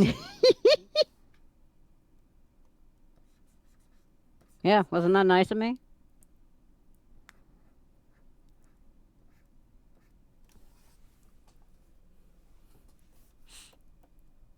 And she looks over to Papa I'm Falmouth. watching you.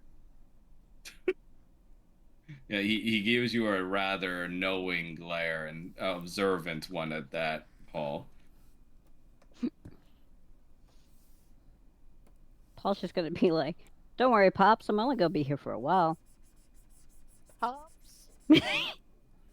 No, you're not. Senna just goes, ooh, maybe don't call him that yet. I don't think he's ready. Why? What he is? And he goes like, well, I mean, I kind of didn't break the news to him yet either.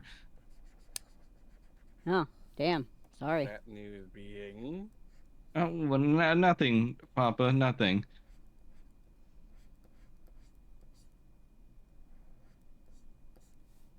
And Roger, very tiny, in like almost a high pitched, like helium style voice. No. Yes, here. What the fuck? You're what? What? Yeah, you just hear that a squeal come out, Roger, and your dog mouth can only go. His ears kind of twitch.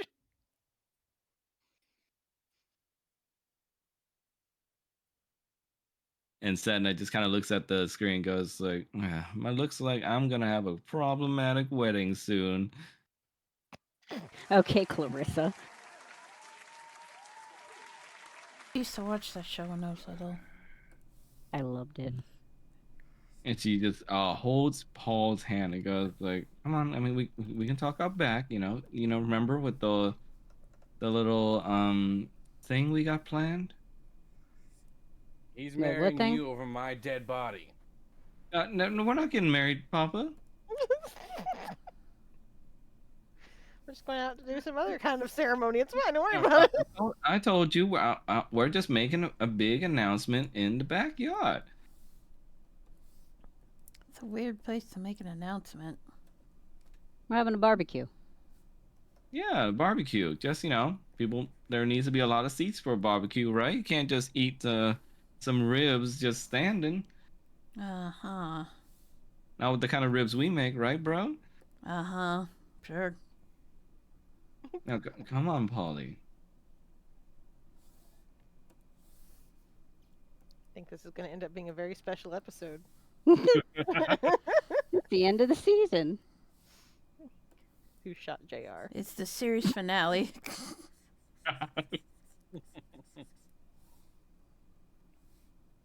And you just hear the shrill voice again, Roger going, What? What the fuck? Roger is sitting there, sits down for a minute, and scratches behind his ear. You scratch behind your ear, and a voice comes, Wait, what? What was the voice? and you see her. You're cutting out. You're like peeking your mic or something every cutting time out. you do that. Yeah. Yeah. No, I'm going very helium voice for this. That's probably why I'm peeking out. But you hear the little voice go like, and you see a small little black dot of some kind land on the floor where you after you scratched yourself. I knew Oh it. no. Turn to a flea? Did Seraphina turn to a freaking flea? And you look down at this small little flea that you scratched off of you, and it points its anthropomorphic hands and fingers up to you. It goes like, "I hope you're happy, idiot." What, idiot? What? Yeah, I hope you're happy, idiot. He's gonna lean down so she can get on his nose. He just starts jumping up and down your nose. It's like, we got a plan, and you just have to go shit on it. He just kind of just like, oof, like dismissively. And when you do that, everyone just goes. Oh my god.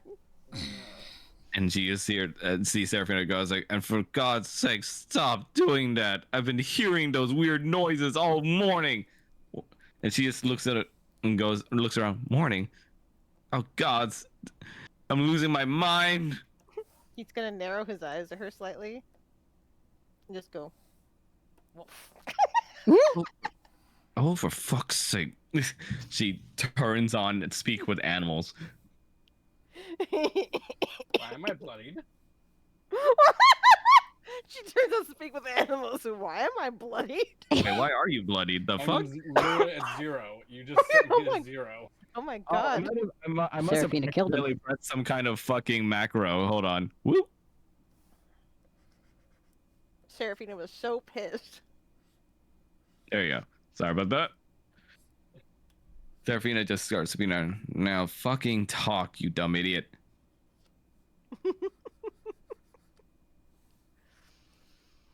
He's just gonna like okay, just to check, what is this gonna look like to the rest of the group if It just looks like you're barking and doing cute dog shit on sitcom style. Okay, alright. Yeah, while Sedna takes Paulie back out, and you see this whole like very obvious wedding reception, wedding hall built in the big barn house. And you see Sedna just starts to see just a big announcement hall. Do you think I'm stupid, child? No. But you do look good today, Papa. Flattery won't get you anywhere with me, dear. And she just looks at you and goes like, I mean, again, Daddy, no one's getting married. But then why does this look like a chapel? She looks over to Paul. It's a big barbecue. Oh, when you say that, you just hear the studio laughter again. You know what? Volnus is gonna open the door. And he's gonna pull an Uncle Phil. Oh no! You're gonna throw Paul out. Yep.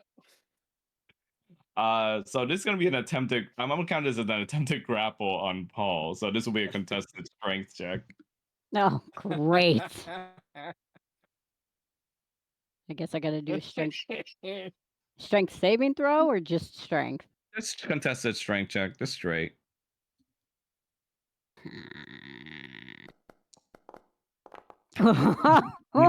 My God.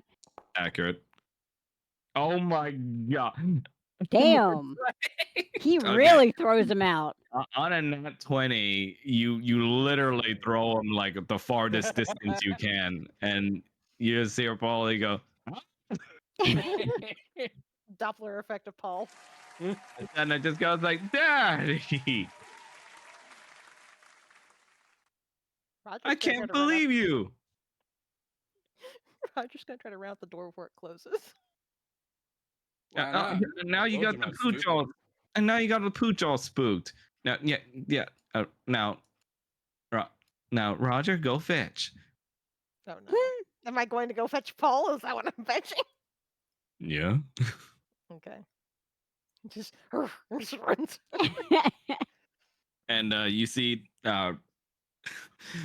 on your nose bumping up and down as Serafina was holding onto your fur. It's like,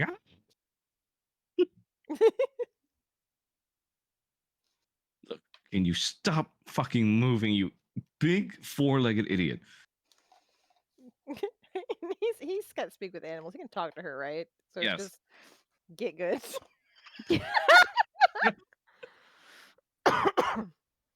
You should be used to this by now. Get good. Just looks at you and goes like, this is all your fault. What the hell were you doing? Oh, I'm sorry. Did you not want me to try to kill somebody? Oh, I'm sorry. I was just taking your advice. Sorry. So you thought that was the perfect time to prove me wrong? Maybe. And then he's just gonna nose at Paul. He just looks at you and just like starts biting into your flesh. He's gonna. Yeah. And he goes like, yeah, how's that feel, huh? I could eat you like this. I hope you know that. She goes like, go ahead. It'll put me out of my misery. That's all I wanted from the beginning. She just looks at you and groans, just, oh, what the fuck is wrong with you? We had a plan. He just touched the lands, and now we gotta go find him again. Roger's just like, look, I was trying my damnedest. And that bitch put her hands on him. And he's just gonna go like nosing around Paul again. Paul is just gonna pat him on the head and be like, damn, was he in the Olympics or something? just And you say that one-liner, and it's oh my god. and then you also hear afterwards,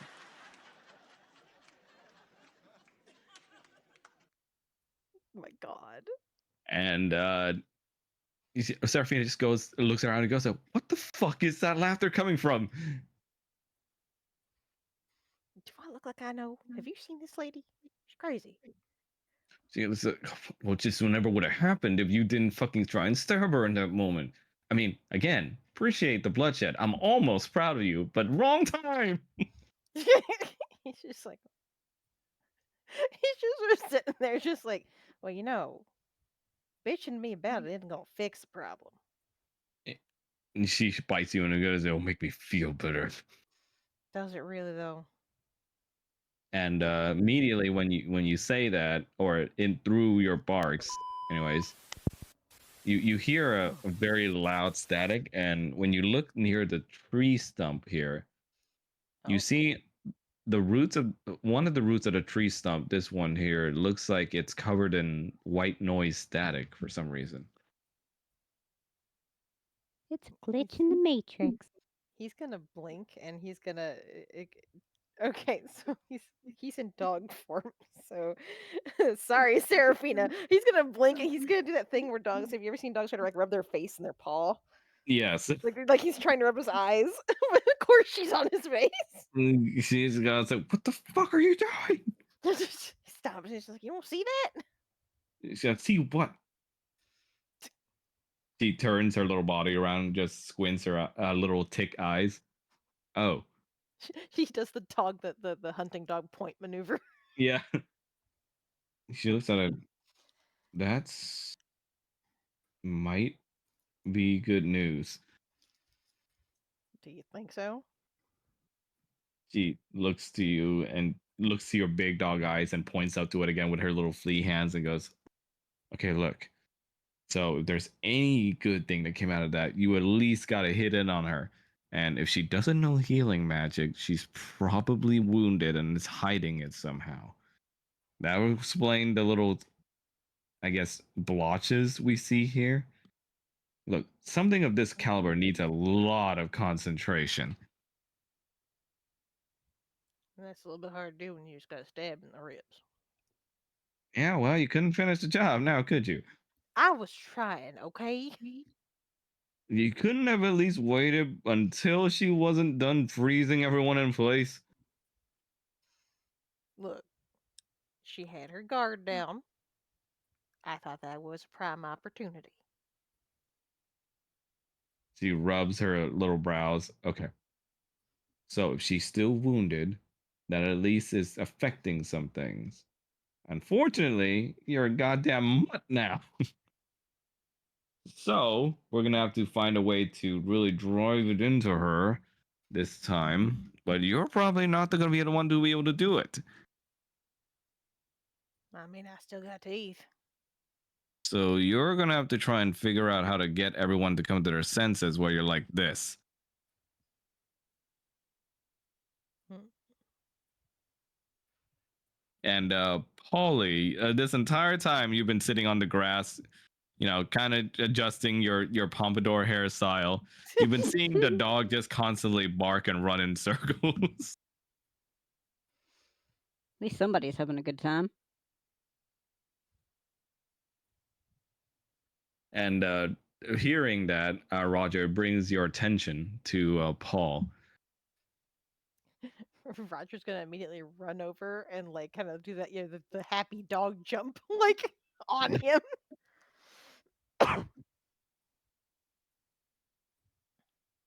Paul's gonna catch him and just be like, "Whoa, geez, He's don't gotta be that excited."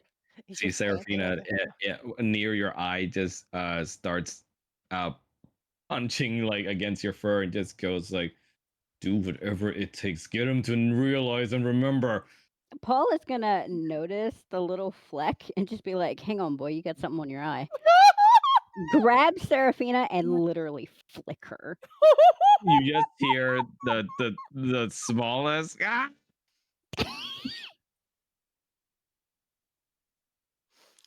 Now you are Roger's- without Seraphina's help. Roger's just like, oh no. Let's see. All right. So let's see. A couple of questions here. Yes. Roger's a dog. Mm-hmm.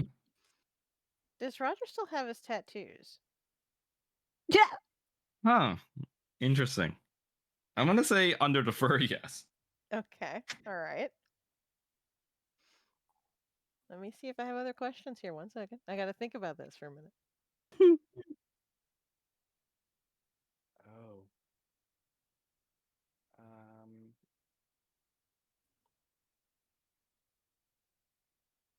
And while that's happening, though, Kanan, you there, man? Yeah. Okay. Back at the bar where you're busy drinking some ale, you feel the need to replenish your current tanker amount. Okay. And so you go over to where the bar is to speak to everyone's favorite bartender on the show. Oh, jeez. Which bar, though? Over here. Okay. I'm gonna move the camera too so everyone can see. Actually, not move the camera. Can you guys even see it? And you guys can see the whole map, right? So that's Yeah. fine. Yeah. Okay. You look up and you see uh the familiar bartender that everyone loves on the show. I guess there's some lunch.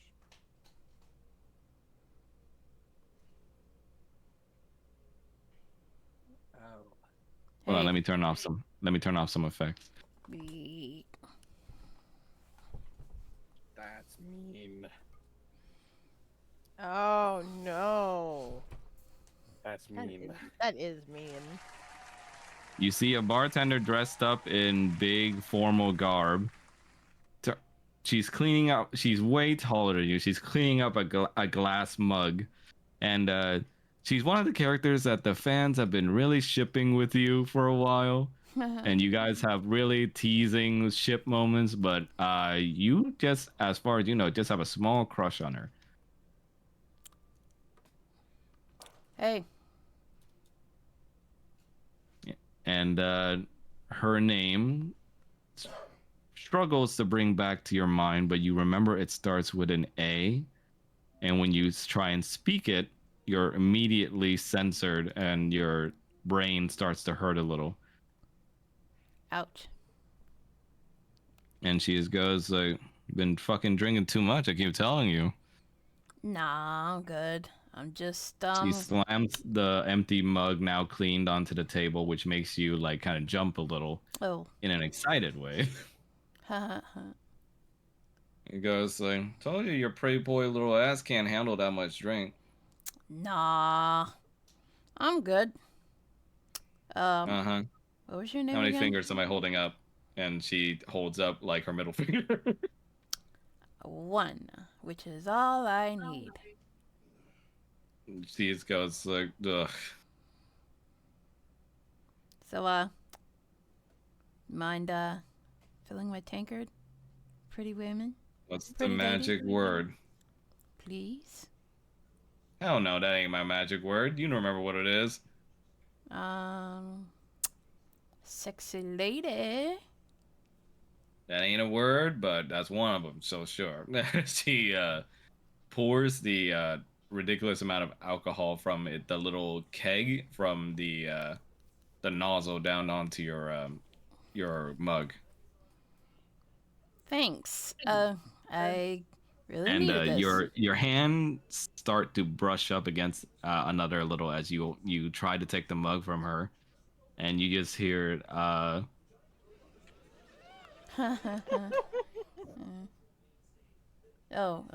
Sorry.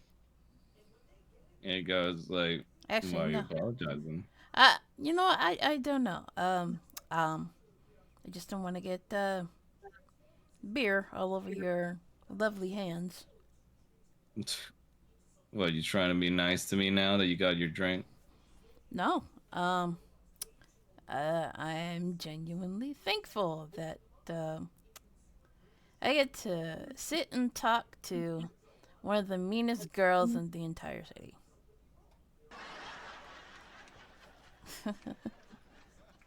Uh-huh. What a smooth talker you are. You gonna call me a bitch next and then ask me on a date afterwards? No, not the bitch part, but I was wondering if you want to go out on a date when I'm sober. Okay, yeah, I heard the laugh. I'll take that as a no. She just goes like, she rolls her eyes and goes like, "Oh, sit the hell down." He sits down. Hi, Winston. And goes like, "Now you didn't hear me say no, now did you?" Well, no, I didn't. No. She taps on the bar table and like then like kind of rests it on her arm as she kind of leans into it on the bar table. Why don't you give me 3 reasons why I should say yes? Well, I can pay for dinner. I can take you And out dancing. is that because you're saying I can't?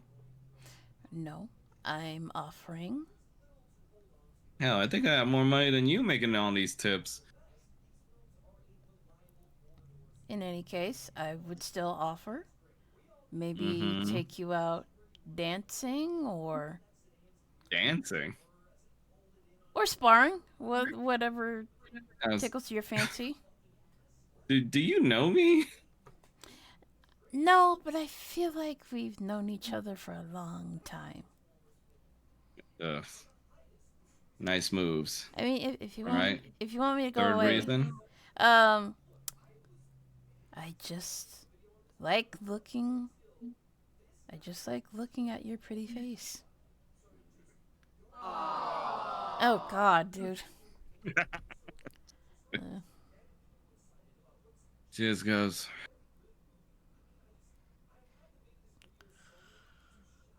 "Well, I'm afraid I'm busy, so." Fair enough.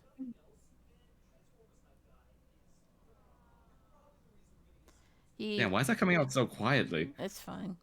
He starts to take a sip of And his ale. she then grabs your tail and pulls you back into a small kiss. Ah! Oh.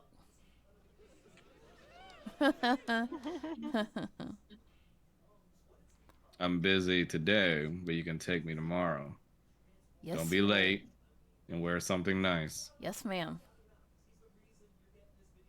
Yes, Good. ma'am. And he's going to And she sip. then lets you fall back onto the stool and then spins you around in place just for fun. Oh.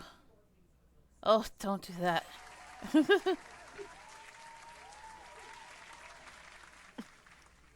I'm trying to avoid hurling.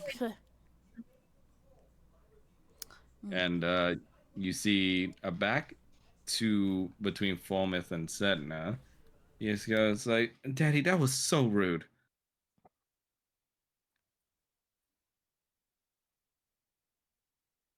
Really? Because last I checked, I also said it's my house, my rules, and I don't want him here. And it's like, "It was just a visit, Daddy. You're talking like he's about to steal me away or something." Fallen just gestures to the chapel. He goes like, "What? Don't the place look nicer?" He said, now you know I'm not stupid. You even said so yourself, so why are you trying to lie to me? Dad, I love him.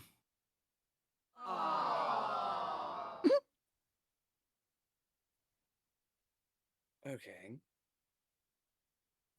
What Plus, kind of I mean, plan does he have for the future? um, I mean, I guess we can get like a house, or maybe inherit this place if you guys like don't want it. She kind of twiddles with her fingers And screw over your brother. and goes like, "Oh, he's always just drinking all the time, Papa." He's also been plenty responsible around the farm. He just goes like, "Oh, that's because he's been busy just drooling over the bartender all day."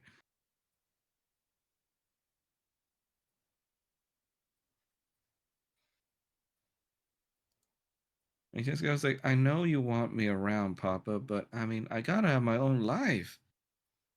That's not the main concern. I don't think he can give you a good life. Why do you say that? You don't even know him. What are his plans for the future? How does he plan to support you? How You know does he what? plan to support a family? You know what? I can't talk to you when you're being like this. Fine.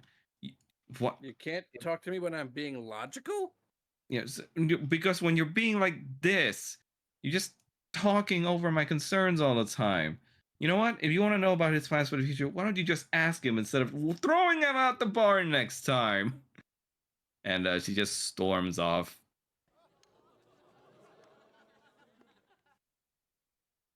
The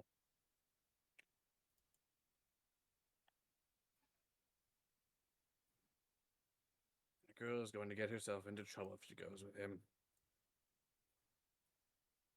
She then you hear like a small whinny coming from the stables over here, Falmouth.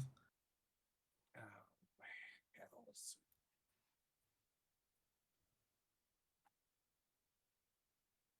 And you see a particular white-looking horse with rather fabulous hair adorning it, and some blue eyes.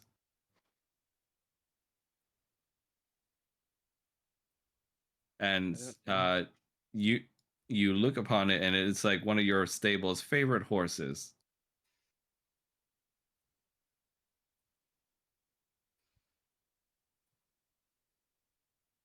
Owen just reaches out and starts to grabs a brush and starts to brush his coat down. And as you do so, as you lock eyes with this horse, you begin to start feeling a scratching in your head for some reason, as you feel like you're going crazy, but you can almost hear the horse speak to you. He goes like, "Master, you must awaken. Something is very wrong with this place." I know I didn't have a drink, so why am I hearing things in Uh, my head or something? roll for a wisdom saving throw for it.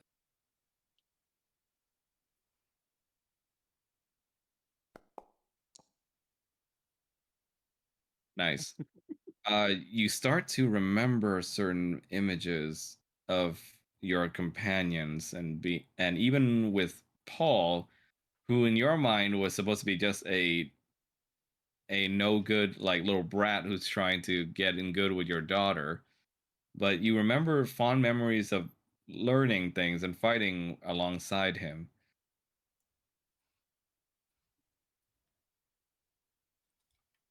Hmm. And you hear the horse start to speak to you again. It's like, "Master, I implore you. This may be strange, but I need you to get on top of my just saddle." All right, all right. Still think I'm crazy hearing voices, but all right. You do so, and immediately, Era like starts like broncoing hard enough that intentionally it hits you against the wall on the back of your head. Oh, damn it! You never do that. Yeah, and the head trauma is enough to finally get you to shock you into remembering.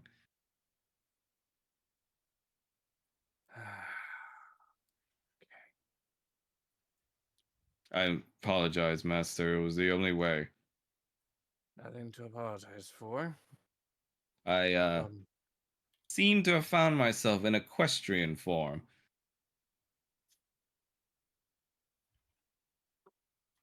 not to not to worry. Only thing now is playing along with this farce. Are we certain? Because the things didn't really end up too well last time. That's because certain people deviated too much. Well, And how are we gonna get out of this, Master? Short of just killing the girl, but we need her.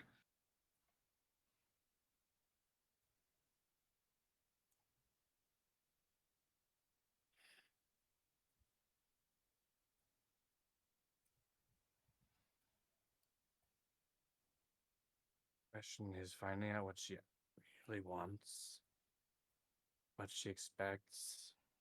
Well, coming coming from my princely uh point of view, or at least as Era anyway. I mean, let's just give her what she wants.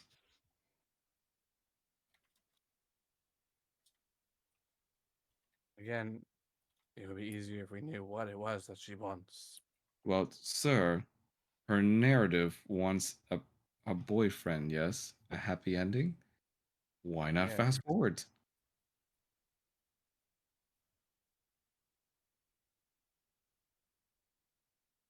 because I don't like the idea of anyone's heart being played with. And giving her what she wants could potentially tear someone else away from who they are with. And I don't like that idea. You speak truth, but he kind of whinnies and stomps around his little horse feet. I don't know if I can do much else other than that advice then in like this form. I know. And with your friend's little accident, I think she's keeping a closer eye on things. His voice starts to lower to a whisper as you can see Sedna's eye kind of creepily staring through the crack of the open door across the barn house. Well, it just brushes the mane and the coat just to keep things in And character. and Era keeps whinnying. And then suddenly the doorbell rings again. Oh no. And Kanan, you are the closest to go get it. As the bartender kind of winks at you and goes like, "Well, go on. Pretty sure I didn't twist your little head that far." No, but I wish you would have. Hold on.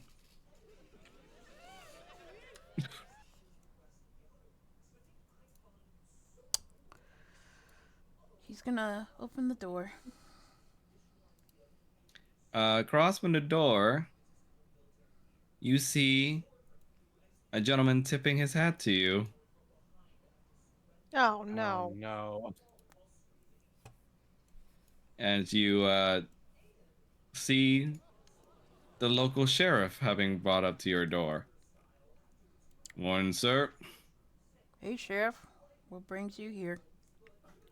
Got news about a troublemaker we've been looking out for around these parts, paying a visit. You wouldn't happen to know anything about that, would you?" Oh, yeah? What's he look like? "Well, can't miss that hair of his sticking out like a little hot dog." I think I know just the person you're looking for. And he's gonna lead them towards the barn. Okay. You lead the sheriff towards the barn where Setna just goes like, "Uh, uh, uh, brother," as she whispers, "Brother, what are you doing?" Hi, sheriff." "Hey there, Setna. The good sheriff Doing is. good in your studies?" "Yeah, they're doing real good in school. Kanan, can we talk like over here?" What? She pinches your ear and pulls you by the horn Ow! over. What the? "The hell's you doing bringing the sheriff in here? I You know he didn't. don't like my boyfriend." Well, he asked to see if anyone matched the description of a delinquent that he's looking for, and I can't as well say no to him. "You really suck, you know that?" Eh, He goes like, "You're supposed to be looking out for me." I am. What the? This is not the description for what I just said. I'm looking out for you. How would you feel if I called the sheriff on the bartender over there? Why? She's got nothing to hide. I don't know. Maybe I can fuck up your little relationship going, huh? Huh? How about that? You can try. He goes like, she just looks at you and goes like, immediately, then she purple nurples you. He is unfazed. Just goes like, What "You he? are really freaky, you know that?" You're the one that touched my nipples. You fucking weirdo. Sheriff just looks over to Whoa. you all and just goes like, don't want to disturb whatever barnhouse fun's happening here, but looking for the troublemaker. Little Oh. hair sticking out, leather jacket. Uh. You see Sedna looks at you like pleadingly. You know what? I think he already left, heading towards another bar downtown. "Oh yeah? Why'd you Yeah. tell me he came around here then?" You know what? I'm still kind of drunk, so my perception of time is kind of warped. Papa Fulmouth, you see the conversation happening back here, and you see they're talking to the local sheriff of the town. And Fulmouth immediately recognizes the sheriff and is just like,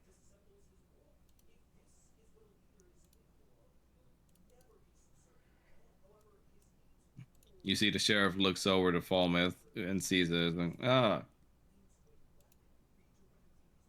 Mr. Dondarian." "How can I He help you, Sheriff?"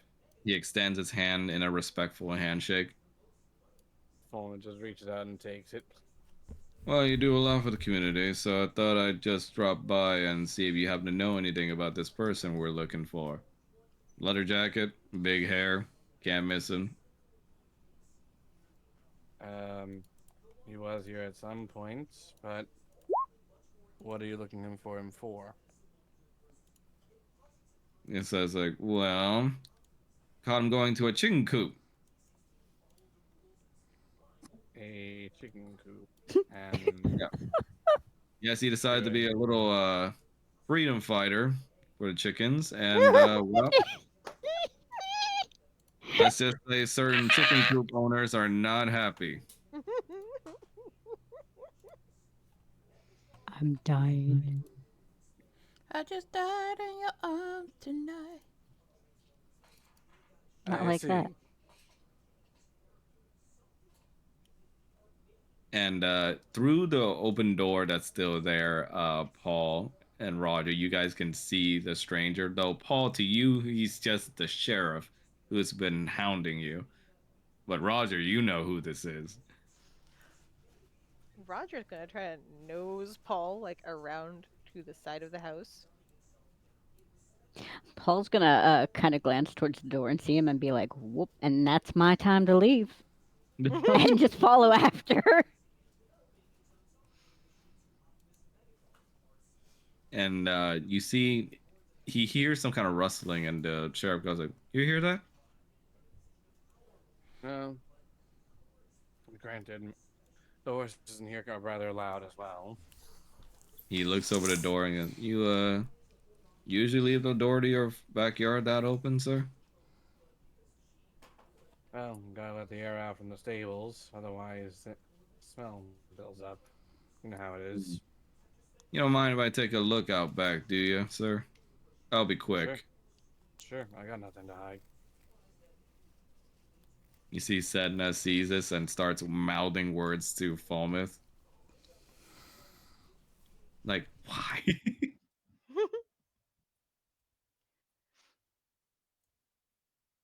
Hmm. Plus, if I don't let him look around, things get worse for everyone here. Why do you and We Big Bro gotta do this all the time? What's your problem with him? I'm not trying to get him in trouble. I'm simply saying that he can look around. If I interfere, we all get in trouble. Uh, Kanan, you hear the horse whinnying from the stables, and it's coming from the prized horse in your stable, Era. Oh, what's wrong, Arrow? You want another carrot? And the minute you do, he just presses his big horse eyes up against you and just goes like, "Kanan, please listen to me." Oh, what the fuck? Doesn't he have the ring? Yeah, that's why he's hearing this. Since when can you talk? He goes like, "You can hear me. Good. Don't act out of the ordinary." Okay. Well, oh, you look like you could use some more hay. And he's gonna He rustles about in his stable, just like, yes, yes, just like that. he's gonna take a rake and he's gonna start pulling out some hay from a stack and starts to put it in his stall very quietly. He then immediately stomps in a menacing manner in the stables. It's like, wake Whoa, up, man! whoa, Don't you see you're in a dream? whoa there, Era. Your dinner will almost be ready, and it will None of feel. us will be eating if we don't get out of this place, my good man. Do you want to go for a ride? Is that what you're wanting? He does like the horse thing and goes like, oh, gods. He then tries, okay. Gods, I'm not good at this thinking thing. Um, uh, Mr. Kanan, Yeah. remember. He struggles to bring out the words. God, I am not the person for this. Why couldn't, why couldn't the smarter people have been turned into a horse? Remember. Mr. Kanan, eggs.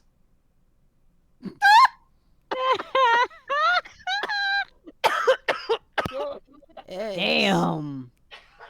Remember eggs. Oh my god. Eggs?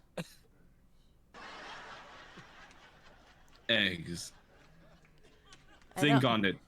Hold it. Let it anchor you. Oh, well, if you want eggs, I could. Well, I He don't. just starts stomping around the table. It's like, ah! Oh, okay. Remember eggs. Okay. Yeah. Meanwhile, the sheriff is still looking out back. He seems to follow trails made in the grass as he like flicks at his cigar and starts looking down this alleyway. Roger is just gonna kind of keep like trying to drag, like grabbing at Paul's clothes, trying to drag him around. Paul's just kind of letting him do this.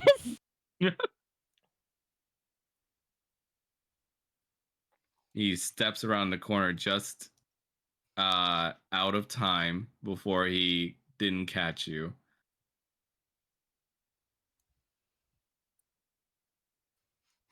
He does look across the ground though for trails. Zoidberg noise is going. Benny Hill music playing. Meanwhile, back with Era and Kanan, it's like, okay, all right, eggs, Mr. Kanan, but not to eat.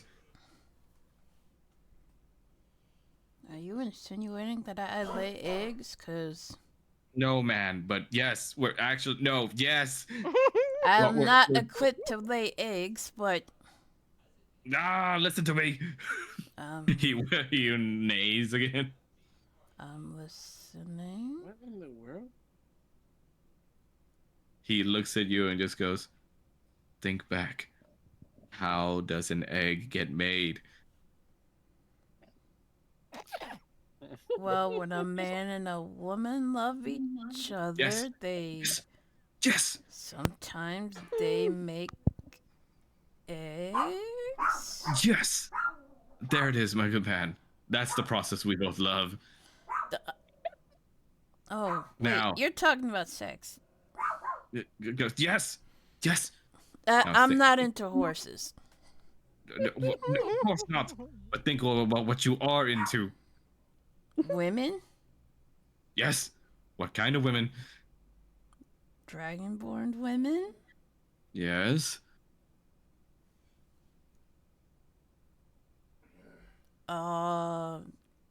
Specifically, what kind?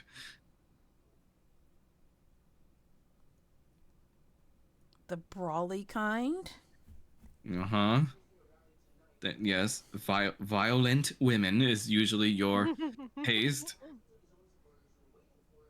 Now think of the most prominent violent women in your mind. The bartender. Oh, them legs go all the way up. Listen, man. What? Not whoever this bartender you refer to is. Think now. He's like shoving like his hooves against your cheek to hold you closer to his head. Okay. Think. She's a pretty blue. I mean. Okay. Now take her expression. Uh-huh. Take the attitude, the desire to punch you right in the nads. Uh-huh. Think of who else you'd remember. And I'm gonna need you to roll wisdom saving throw here, Kanan. Okay.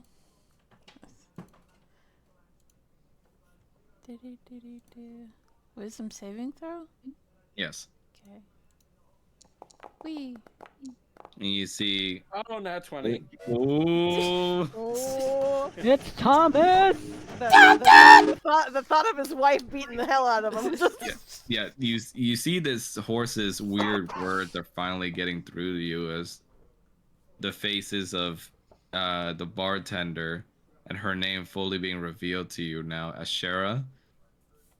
As the next words come out of your mouth and a tear falls down your eye as you speak the name of your current fiance. Odalia? Yes. Yes, man. Don't you see? Why does that name sound familiar? Hold on to that name. Keep repeating it.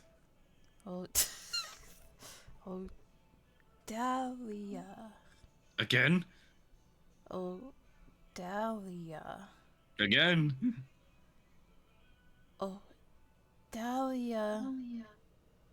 Meanwhile, outside, Sedna looks towards your direction, Falmouth. Is something happening in the stables there, Daddy? Yeah, you know, Era, he can be a bit rambunctious at times. Oh, I hope he's behaving. We wouldn't want to put him out to the glue factory. You will do no such thing, young lady. He says, "Oh, I would never do such a thing, Father, but I just hope that everyone's behaving." And you can kind of see her open her red eyes at you. And at this point, Falmouth, I'm gonna need you to roll for deception, and she's gonna roll for insight. Good luck, Godspeed, man.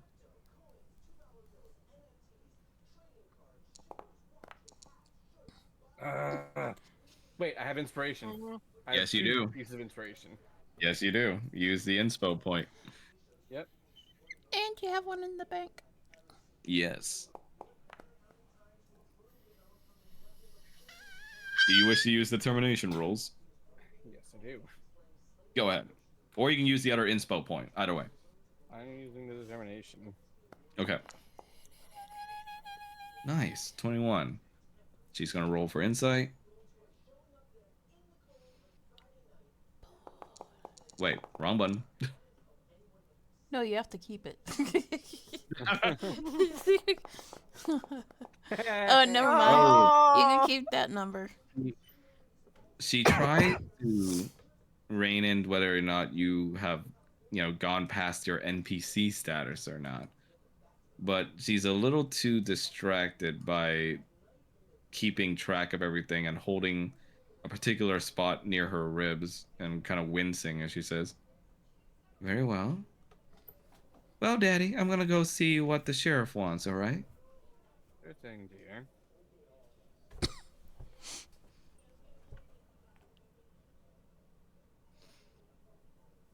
Yeah, that was a close call, as you think to yourself, as you look behind and see Kanan in the stables, as for some reason Era is still holding his hooves on his shoulders. Yes. Yes. Oh, Dahlia. Yes. Remember all those loud love-making sessions you had with her that kept everybody in the house up? Unfortunately. Sherry? Yes. Oh, Yes. Dahlia. Sherry. Valier? Come on, man. Valier. Yes. And the minute you say that, the memories come flooding back to you as you finally break free. Oh, my head. Had too much to drink. Yeah, Kanan almost falls back into you, Falmouth. Okay, stay up. Come on. Aaron just like, "Oh, thank gods. I didn't know it's the most amount of brain work I've ever had to do in my life." Where the hell am I, and why do I smell like a barn?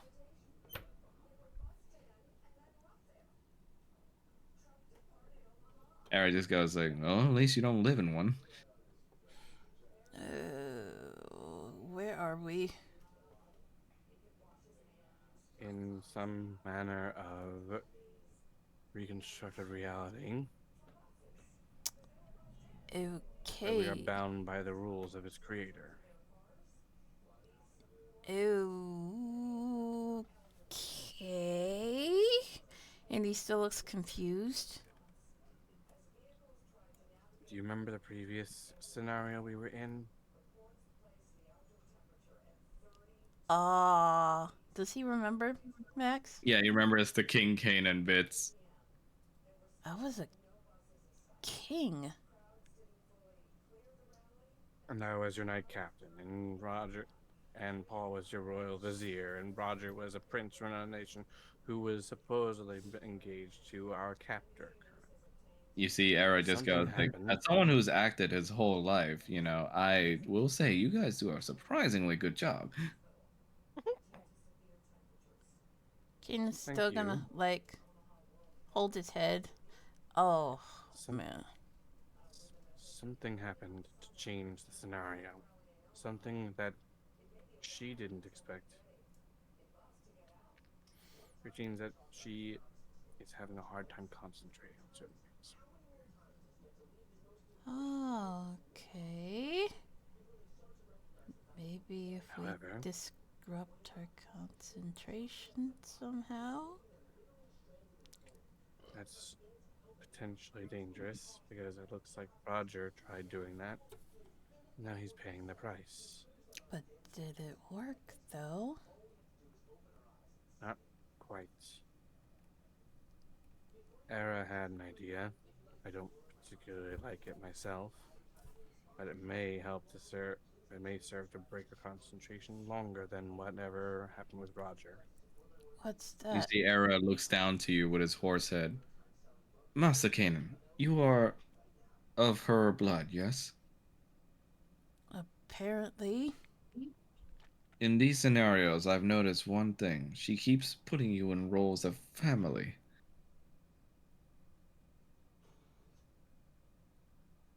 Has she made any indication to you that you were an exception somehow?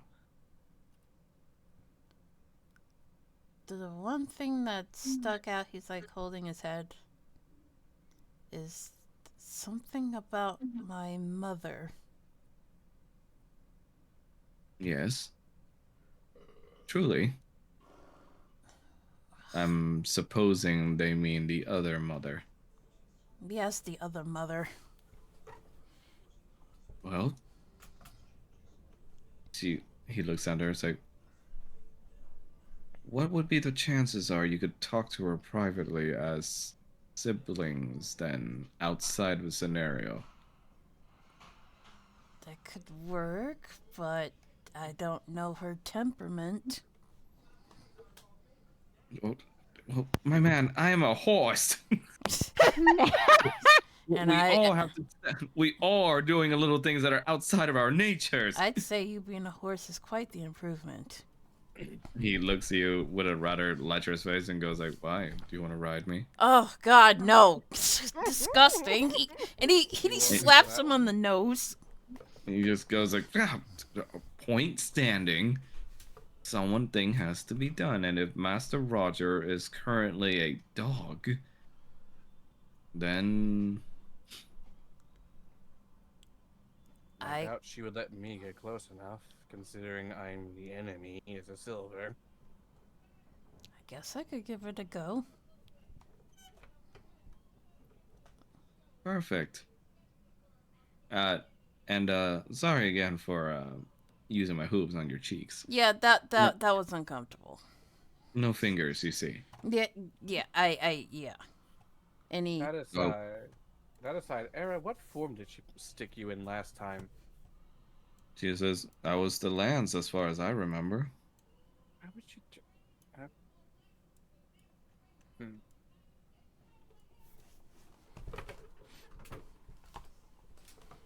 Meanwhile, we cut over to Roger and Paul. Polly, now that the coast seems to be clear, you feel safe enough now that the pooch helped guide you out of the way. Paul's just gonna pat him on the head and just be like, "I'm gonna take it you don't like cops either." Roger's like, woof. Roger's going to roll on his back, like, for belly rubs. I love it when dogs do that. Paul is going to crouch down and rub his belly. And when he does, he's going to see those heart pancake tattoos that are on Roger's stomach.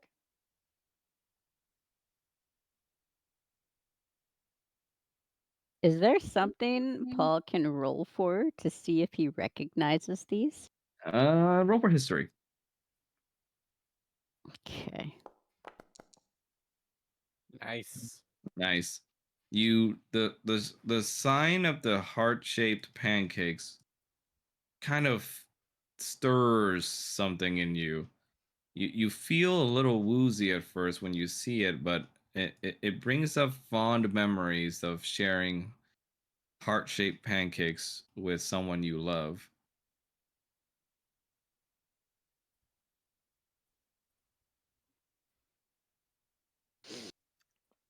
Paul is gonna pause and just kind of look at it and just sort of be like, "That's an interesting tattoo." Roger's gonna pull out his ace in the hole here. He's got that fluid tattoo. So he's going to spell out "fuck Roger" on his stomach, which is going to be all kinds of confusing, I'm sure. Yeah, you're seeing the words "fuck Roger" appear on the stomach, and you for the life of you can't are trying to remember why a dog would write such things on his belly out of nowhere magically. And I'm gonna need you to roll for history again. The dog is saying "fuck me," obviously. No. That's what he would take it Oh as. god. History, nice, 21. You remember right away the name sounds pleasant on your words. Fuck Roger. Paul's just gonna kind of void stare a little bit because he's not really sure how to take this. Yeah. Remember immediately though, in this moment, you hear the sheriff call, "Oi! You there?" Paul is gonna immediately shake his head and be like, "Oh, time to run some more." Yeah. The sheriff runs up to the dog and immediately holds him by the collar back while Paul runs. Oh, Roger is growling and immediately trying to bite him. Yeah, he lets you bite him and he holds you on his arm and brings you up to his face and he whispers in a gruff cowboy voice to you. Don't you? What? What? All we heard was All we "don't heard you." was "don't you." Oh, sorry. He says, "You know, don't you?" Roger's just gonna growl at him. Yeah, You Paul's get- gonna run back and try to sock this dude. Roll for unarmed strike. How do I roll for that? Didn't I put unarmed strike in everybody's thing? Yeah. Just in Yeah. case, because this group is prone to punching. Look, sometimes Yeah. you just have to. Nice. Roll for damage.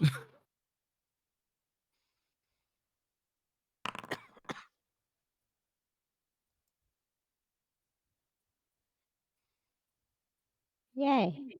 Nice. You sock him across the face for 13 damage. He reels back a bit and lets go of the dog. Hey, get the fuck off my dog. He just goes like, and just gonna say, last I checked in this little story, he ain't your dog. He is when he's with me. Roger just Enough of sort this. of And paddles over, like leans uh, up against Paul. and he whips out his peacemaker revolver and he shoots Paul right in the stomach. Wow. Roger, you're bearing witness to this right away. Paul is gonna grab his stomach for a second, look at it and see the blood, and just look up at the dude and be like, Oh, "You no, no. just shot me." You hold your stomach, and you hold over the wound, but you don't see a lot of blood as you would expect. He's still gonna be like, "You just fucking Yeah. shot me." And he just goes like, "I did. Now shut the hell up and let it work." You see down to where your wound is, and it looks like a cerulean little bug that seems to be doing something with its antennas near you. Hey, whoa, whoa, whoa! What the fuck is that? He's gonna try to like smack it away. He just you try to smack it away, but he holds